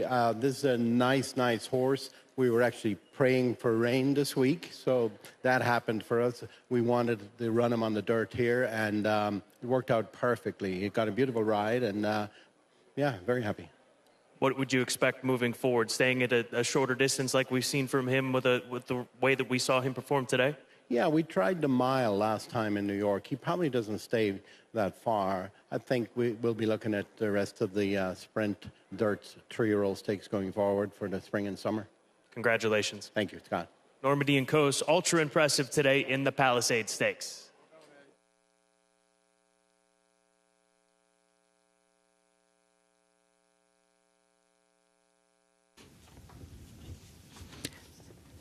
Thank you, Scott. Keeneland's featured ninth upcoming, the 40th running of the Middle Ground Capital Beaumont Stakes, a Grade 2. Over the main track listed Sloppy starts the last of the day's rolling doubles.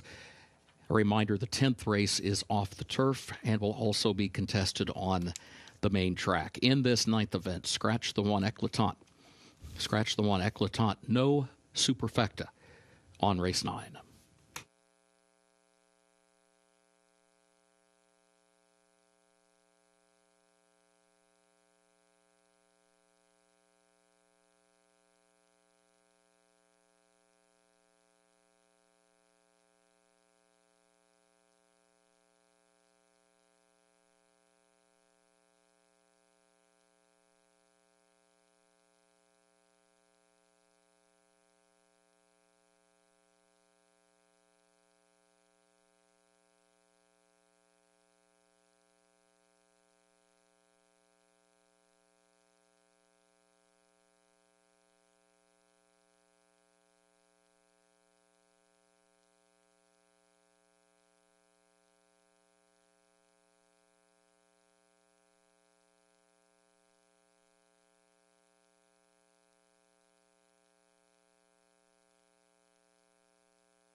Race number 9 is the Grade 2 Middle Ground Capital Beaumont Stakes at the about 7 furlongs on the Beard course. Big scratch of the number 1 horse, Eclatant, leaves us with a field of 5, and currently Stunner is 3-5 on the board. GW's Girl, the number 3 horse, top selection for both myself as well as Gabby Gaudet, and this is a Munnings filly who is yet to run a bad race in her career. She broke her maiden on debut at Delaware. Then Greg Compton and Mag Racing brought her here to Keeneland fall of last year. She tackled the boys in the Indian Summer and was only beaten 2 lengths in that big field, finishing 5th, beaten 2 lengths behind Governor Sam, a very fast runner. And what has she done since then? She's moved over to the dirt, and she's won 2 stakes races down at Oaklawn Park and beat some very good fillies in doing so. She won the Mockingbird Stakes, defeating She's So Spicy, and then last time out in the Dixie Belle at the end of February, beat Miss Martini, who would come out of that race and pick up a restricted stakes win for trainer Steve Asmussen. So this Munnings filly is a stone-cold sprinter. She's yet to perform poorly over the course of her 4-race career, 3-time winner. You got to love the price if you like GW's Girl. 5-2 is very fair considering she was the odds-on 30 cents to the dollar favorite in the Dixie Belle Stakes. Greg Compton's got her in the right spot here today, especially with the lack of Eclatant competing in today's Grade 2 feature. The number 4 horse, Continuity, for trainer Eddie Keneally. He's looking to sweep the stakes on opening day. This is a filly who cuts back in distance. Sound familiar? We just saw Normandy Coast do that. He cut back in distance, got the victory, and this is a Speedster filly that won the first 2 starts of her career, and then they tried her in the Grade 1 Darley Alcibiades fall of last year. She didn't run poorly. She finished 4th, beaten 4.5 lengths behind good fillies like Quiet Side and the eventual 2-year-old champion filly in Immersive. So not only Eddie Keneally looking for the stakes double, but also Ben Curtis, who just picked up his first career stakes win at Keeneland in that Palisades Stakes.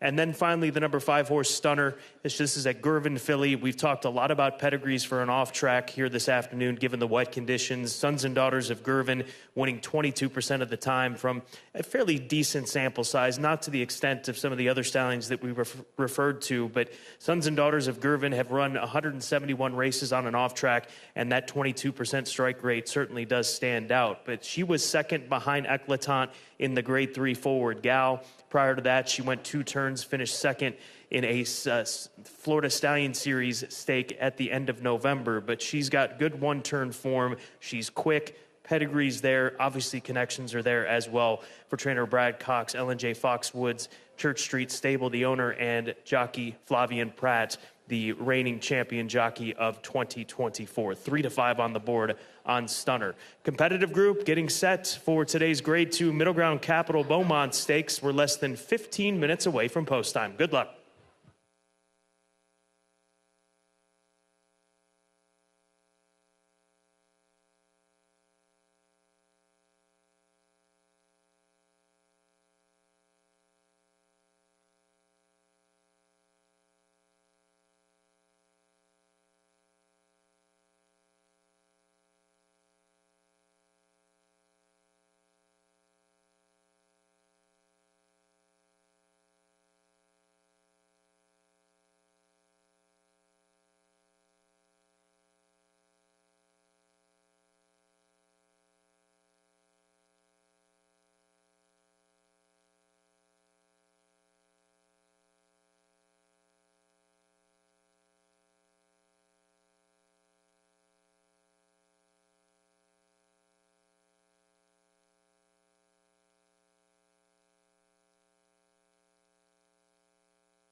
The horses are entering the track for Keeneland's 9th and featured race, 40th running of the Middle Ground Capital Beaumont. Grade 2 stakes for 3-year-old fillies, beard course, about 7 furlongs over the sloppy main track. Scratch the 1, Eclatant. As a result of that scratch, no superfecta on race 9. Does start the last of the day's rolling doubles. A reminder, race 10 is off the turf and will also be contested on the main track. Post time at 7 minutes. Let's meet the starters for the Middle Ground Capital Beaumont. Number 1 is Scratch. 2 is Volleyball Princess, owned by the Brand Jam stable of Michael Mellon, owned by David W. Clark, trained by Lou Linder Jr., Alicio Ruiz, the jockey. Number 3, GW's Girl, owned by Mag Racing LLC, of Greg Massinelli, trained by Greg Compton, jockey Jose Ortiz. 4, Continuity, owned by Mineola Farm 2 LLC of Jack Jones, owned by Silent Grove Farms LLC of David Houchin, owned also by James Hirschman III. Trainer Eddie Keneally, the jockey Ben Curtis. 5, Stunner, races for Ellen J. Foxwoods of Jamie Roth, Church Street Stable of Anthony Manafo. The trainer Brad Cox, the jockey Flavian Pratt. 6, Verity, owned by Godolphin LLC of Mohammed Al Maktoum and others, trained by Owen Hardy, the jockey Vince Chaminade. Post time, 6 minutes.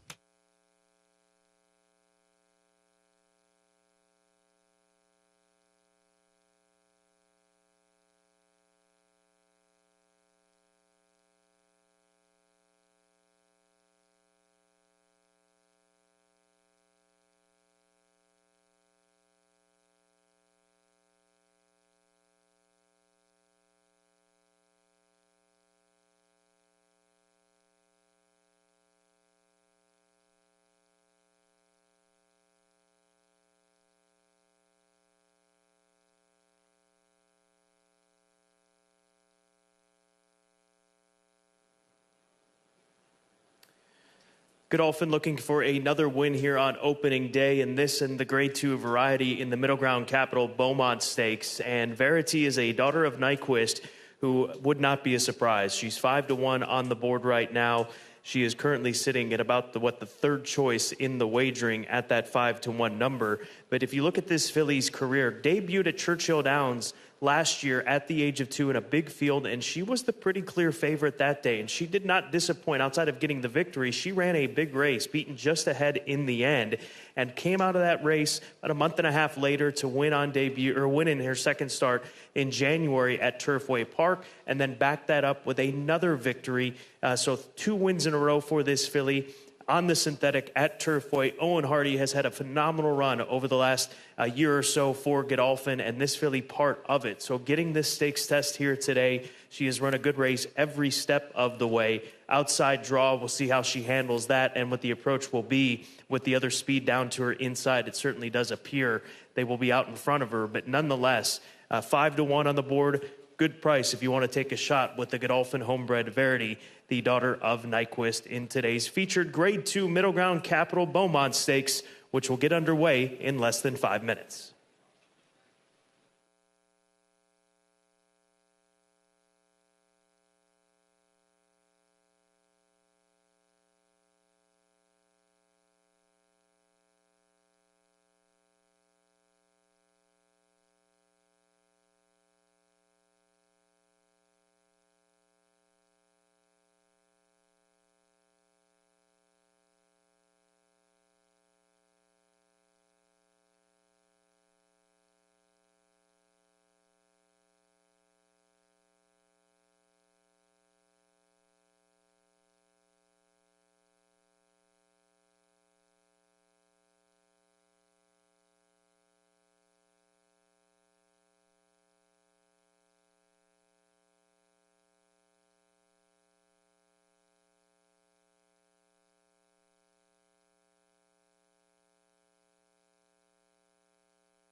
The horses have reached the starting gate for Keeneland's 9th and featured race, 40th running of the Middle Ground Capital Beaumont Grade 2.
Moving into line, 9th race.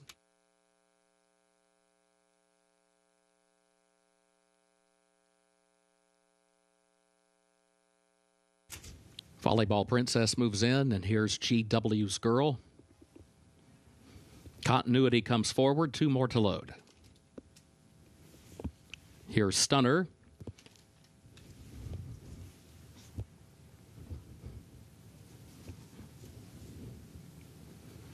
And Verity, the last one.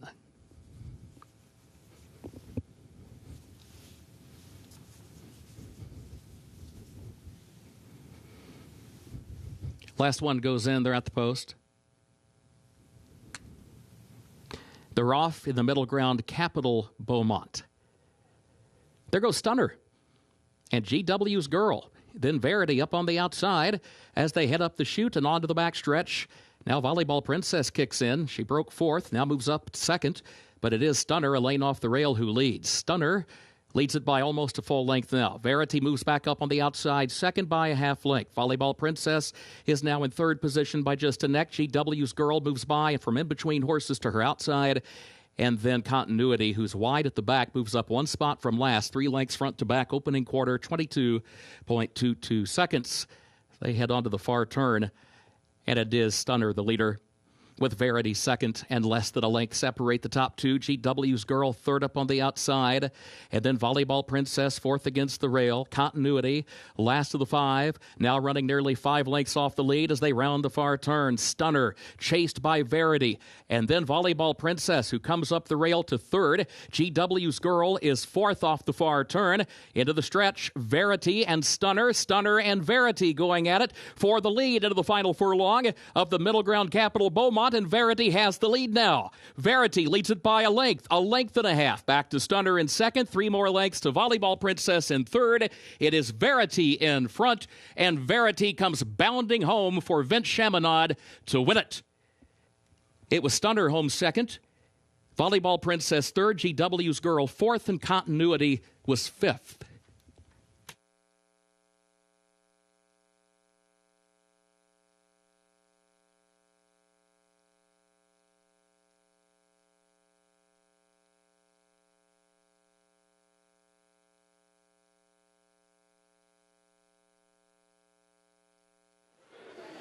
An impressive display by Verity for Godolphin trainer Owen Hardy and Vince Chaminade as she dashes away from Stunner, who went out and set a very quick tempo for 7 furlongs. That catches up with her, and the filly that's there to take advantage of that and run clear of this group is Verity. Daughter of Nyquist picks up her 3rd consecutive win and now is a Grade 2 stakes winner here at Keeneland.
The unofficial results of Keeneland's featured 9th race.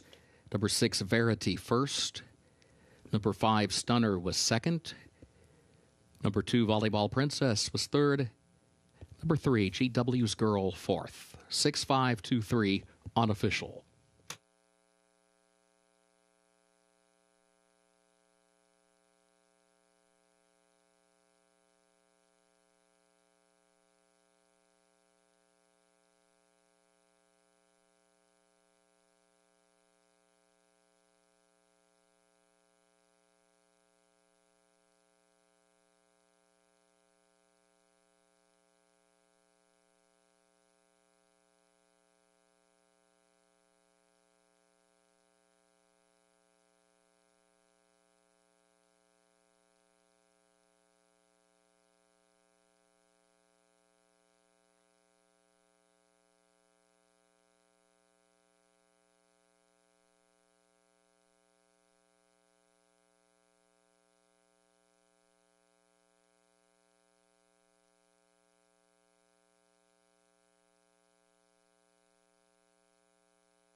In the winner's circle for Keeneland's featured 9th race, 40th running of the Middle Ground Capital Beaumont Stakes, Grade 2.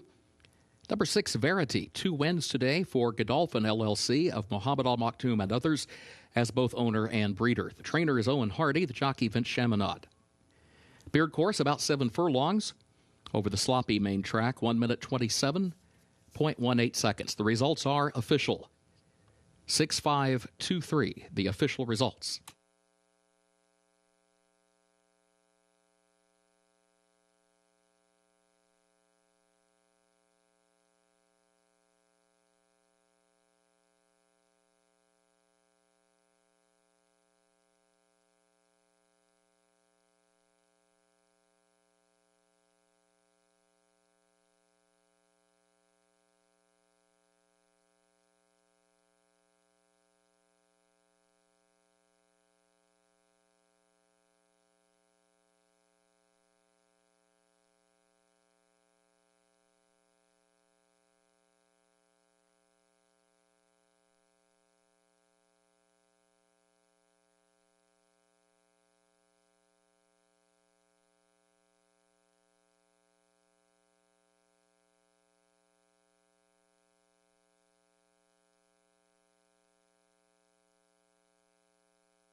Now the trophy presentation.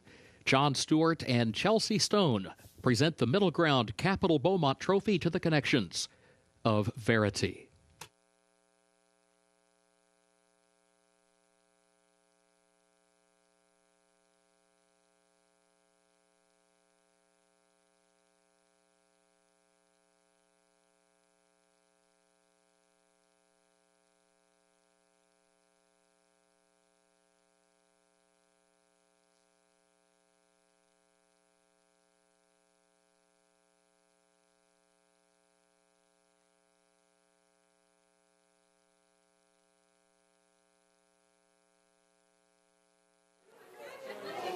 Vince Chaminade in a jubilant winner's circle following this performance with Verity in the Grade 2 Middle Ground Capital Beaumont Stakes. How would you describe the journey that you encountered going 7 furlongs here today? I was confident about the distance and the track, to be honest. It's a nice filly. I won twice with her. She is every time good and she plays a lot. To be honest, I was very confident. And tracking off the pace, could you tell that Stunner was going as quickly as she was out in front of you? Listen, she broke better what I thought after the gate, but I was good. We traveled very well next to the favorite, so she was very good on the beat, and she gave me a very good answer for the end. She's a nice filly. Congratulations, Vince. Thank you so much. Thank you. Vince Chaminade, Godolphin, and trainer Owen Hardy take the opening day feature, the Grade 2 Middle Ground Capital Beaumont Stakes.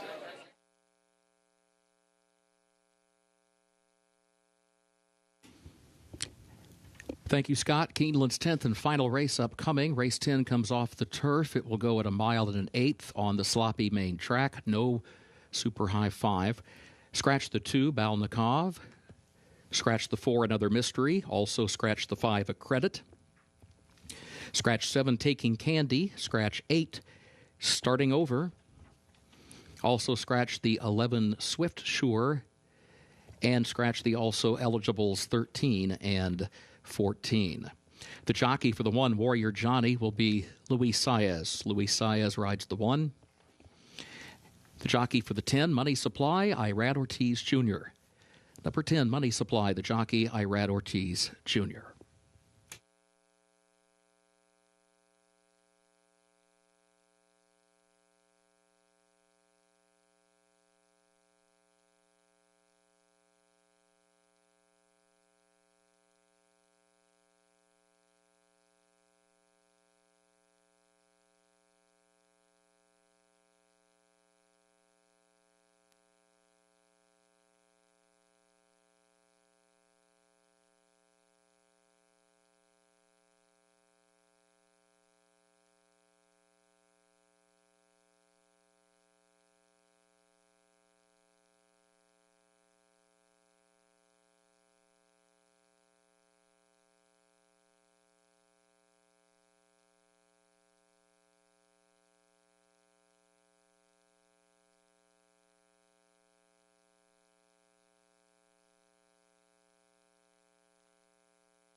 10th and final on this opening day card, our final race off the turf as well. In Junction, the number 9 horse is the swing that I'm going to take here in the nightcap. He's 7-1 on the board right now for Doug Cowens, a 7-year-old gelding who's made nearly $750,000, $743,000 to be exact. And here's a gelding that moves back to the dirt surface, or a dirt surface for that matter, off of a good second place finish up at Turfway Park. He's run well on all surfaces really throughout his career and been productive. He's run well on the turf, even though he's yet to win, but his best form has come on dirt. And this is a horse that's run against some extremely difficult competition in those recent dirt races, and all of them stakes races since he was claimed for $80,000 at Churchill May of last year. He won a stakes race up at Horseshoe Indianapolis. He was then second to Saudi Crown, a several-time triple-digit buyer performer. That was in the Cowboy Jones Stakes at Ellis Park. Third to Coastal Mission in the Parks Dirt Mile. Second to Scotland in the Cherokee Mile. You get my point. He comes out of difficult competition. He can handle this off track. He sits forward. A 1 1/8 shouldn't be a problem for this runner as he competes at the 9 furlongs here today. I'm going to take a price swing in the nightcap as he just clicked down to 6-1. And Doug Cowens, from my estimation or from my perspective and the horses that we've seen him bring here to Keeneland, he knows the right horses that come this way and perform well. So Edgar Morales in the saddle of my top selection in Junction. Then we move to the outside to the number 12 horse Laganos, who's 3-1 right now. He's another one that has handled many different scenarios, surfaces, etc. Cantheros Colt for trainer Steve Asmussen. Just won last time out on a sloppy track at the end of last year in the Woodchopper Stakes. He won a grade 3 at Churchill on the turf prior to that in the Commonwealth turf. We've seen him run well here at Keeneland. Going back to a year ago in the Transylvania, he was third, albeit on the turf course that day, at 31-1. So again, he's made over $760,000, accomplished Keeneland September sale graduate that was purchased for $200,000 back in 2022. He is a versatile type and certainly fits amongst this group and gets some relief from that outside scheduled post position, but gets some relief down to the further to the inside with the scratches to his inside. Laganos, second choice, the number 12 horse. And then Money Supply, the number 10. I have been a fan of him for a number of years for trainer Joe Sharp. He's another top-level performer. He's won 9 times, made over $790,000. He's run well on and off track. He was third in the Colonel Bradley Stakes at Fairgrounds at the end of January behind Gigante, but you cannot ignore his consistency, and he's run some dull races and then been able to bounce back. And for them to find this kind of allowance race really suits him, in my opinion, off of that win at Oaklawn Park just a month ago, where he was a clear winner by 2.5 lengths. So Irad Ortiz Jr. picks up the mount on the number 10 horse. That is Money Supply as he sits at 5-1. Really a competitive group, top to bottom. There is a lot of class in this race, and when you see these allowance races written in this fashion, that's what you get. You get horses with a lot of stakes experience, stakes wins, etc., and a high-level group that we're going to be seeing here to close out this Sunday opening day card at Keeneland. Less than 13 minutes away from post time.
The horses are entering the track for Keeneland's 10th and final race. The Safari Allowance comes off the turf, goes 1 1/8 over the main track listed Sloppy.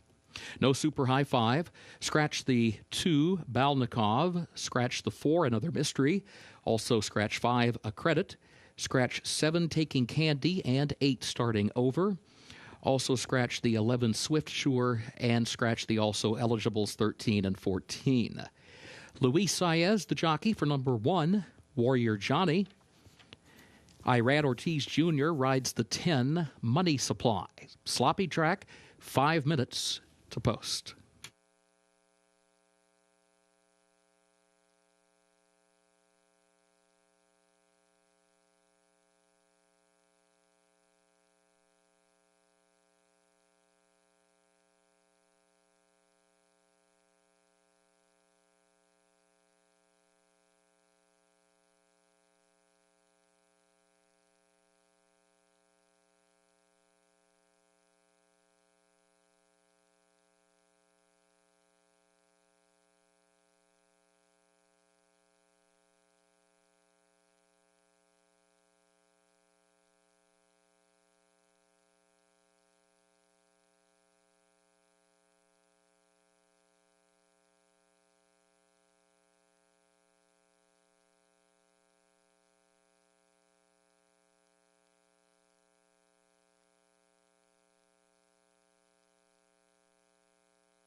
Closing in on post time for the 10th and final, we're looking at Warrior Johnny with Luis Saez in the saddle. Here's a gelding by Cairo Prince, who also gets a little class relief in this tough allowance race. Last we saw him, he was well beaten to Hall of Fame in the Grade 3 Mineshaft Stakes at Fairgrounds. Prior to that, he was third behind Saudi Crown. As we've talked about, the horse that I like on top, the number 9, finishing recently just runner-up to Saudi Crown. But here's a gelding that also prior to those last few races, was able to win a stakes race at Parks. As far as his off-track form is concerned, he's not really brought it in the sense of some of these other horses, so that would be the question mark for him. But he's been close to Dubai World Cup winner as of yesterday afternoon, hit show in some of these longer distance races. So Warrior Johnny, he's got that cozy inside post position. We'll see what kind of position he can get early on in this heat. Deterministic is the favorite right now, colt by Liam's Map. He moves back to the dirt after a series of turf runs and turf success between New York and Colonial and a few of those racetracks up in New York, I should say. But he won the Virginia Derby, won the Hill Prince. His dirt form was good to start his career, and then he wasn't able to continue down that path with his runs in the Grade 2 Wood Memorial or Peter Pan. But he did win in the slop in the Grade 3 Gotham, going the one-turn mile March of last year. So that is part of the lure towards this colt. He is not quite as battle-tested as a lot of these other horses, which I do think works against him, but he's got some ability, there's no doubt about it, to have made over $886,000 for the St. Elias Stables and others with Christophe Clement as his conditioner. And he gets Lasix for the first time here this afternoon running in this allowance race. So good luck in this competitive 10th and final race at Keeneland on opening day.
The horses have reached the starting gate for Keeneland's 10th and final race, the Safari, at 1 1/8 on the main track.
moving into line, race 10.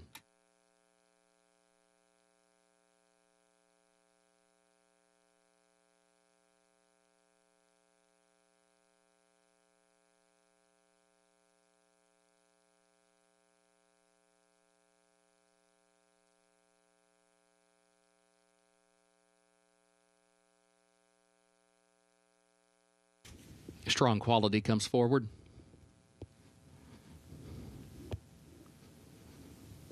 Injunction.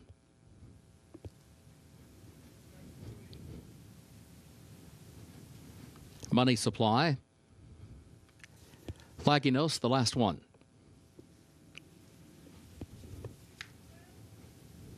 Goes in, they're at the post.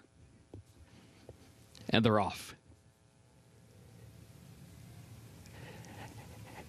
And from between horses, Strong Quality will come out and take the early lead, followed by Deterministic, who's there to the inside.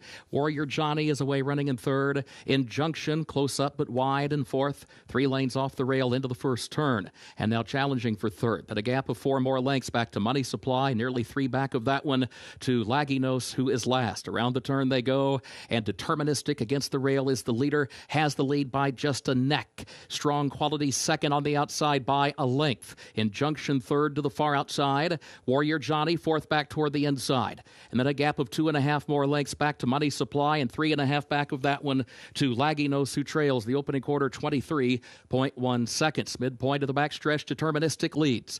Deterministic is leading it by a length and a half. And now Injunction moves to the far outside to take second. Here's Warrior Johnny up the inside third. They move on either side of Strong Quality, who lost 2 positions in that exchange and is now fourth. Money Supply and Laginos move as a team from the back. It was 46.04 seconds. The time for the first half mile. Deterministic, the leader. Deterministic leads at a length and a half. Warrior Johnny, and then Laginos. Now Laginos closes in on the leader, moves up to the far outside. Had to go about 4 wide around the turn, though. And then Money Supply, who goes to third just to his inside. There's a 1/4 mile to go as they turn for home. Deterministic still has the lead. Here's Laginos far outside. Money Supply is there between horses. Warrior Johnny back to the inside is in fourth. Money Supply, Laginos bearing down on a stubborn Deterministic, who's still there. Now Money Supply pokes ahead in front. There's a 16th to go. Deterministic second, Laginos third. Money Supply is moving on for the finish. Money Supply and Irad Ortiz Jr. to win the nightcap. Deterministic second, Laginos third, and Warrior Johnny was fourth.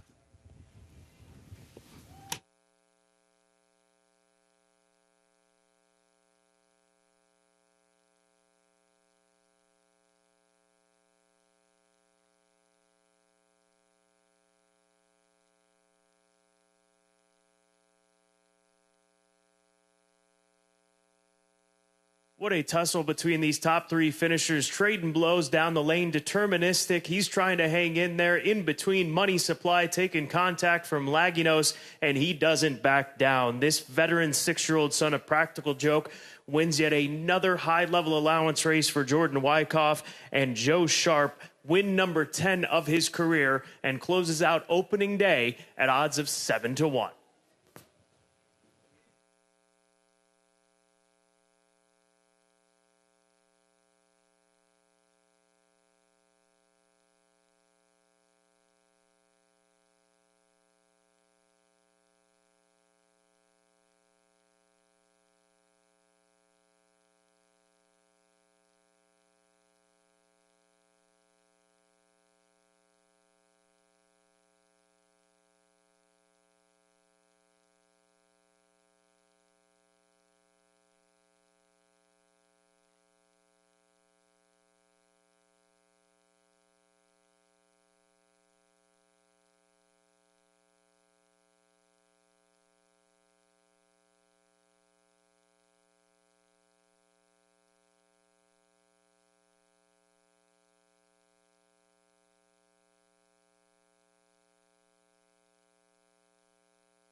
The unofficial results of Keeneland's 10th and final race. Number 10, Money Supply, finished first. Number 3, Deterministic, was second. Number 12, Laginos, third. Number 1, Warrior Johnny, fourth. 10-3-12-1, unofficial.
Moving into the winner's circle for Keeneland's 10th race, the Safari.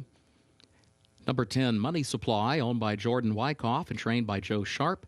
2 wins today for jockey Irad Ortiz Jr. Money Supply, a 6-year-old son of Practical Joke out of Evita's Sister by Candy Ride. Bred in Kentucky by Jeff and Teresa Little, Marilyn Little, and William Lynn. Keeneland September graduate. Now the official winner gets the 9 furlongs over the main track listed sloppy in 1 minute 51.39 seconds. 10-3-12-1, the official results for Keeneland's 10th.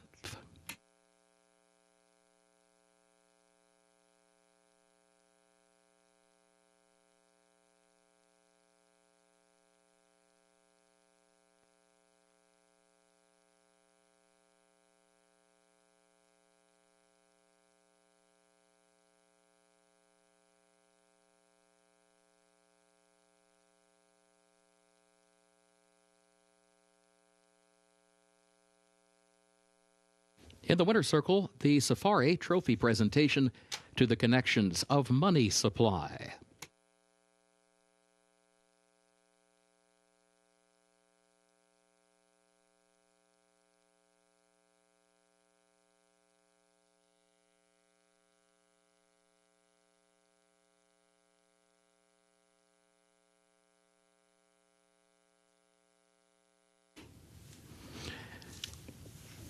The late pick 5 pays on 5 of 5 with a consolation 4 of 5.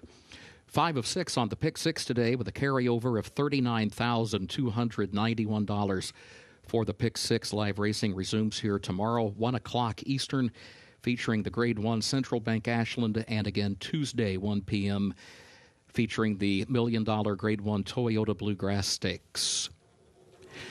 The sports bar, the mezzanine bar, will remain open for simulcasting for another 10 minutes. You may advance wager for any races occurring after that time.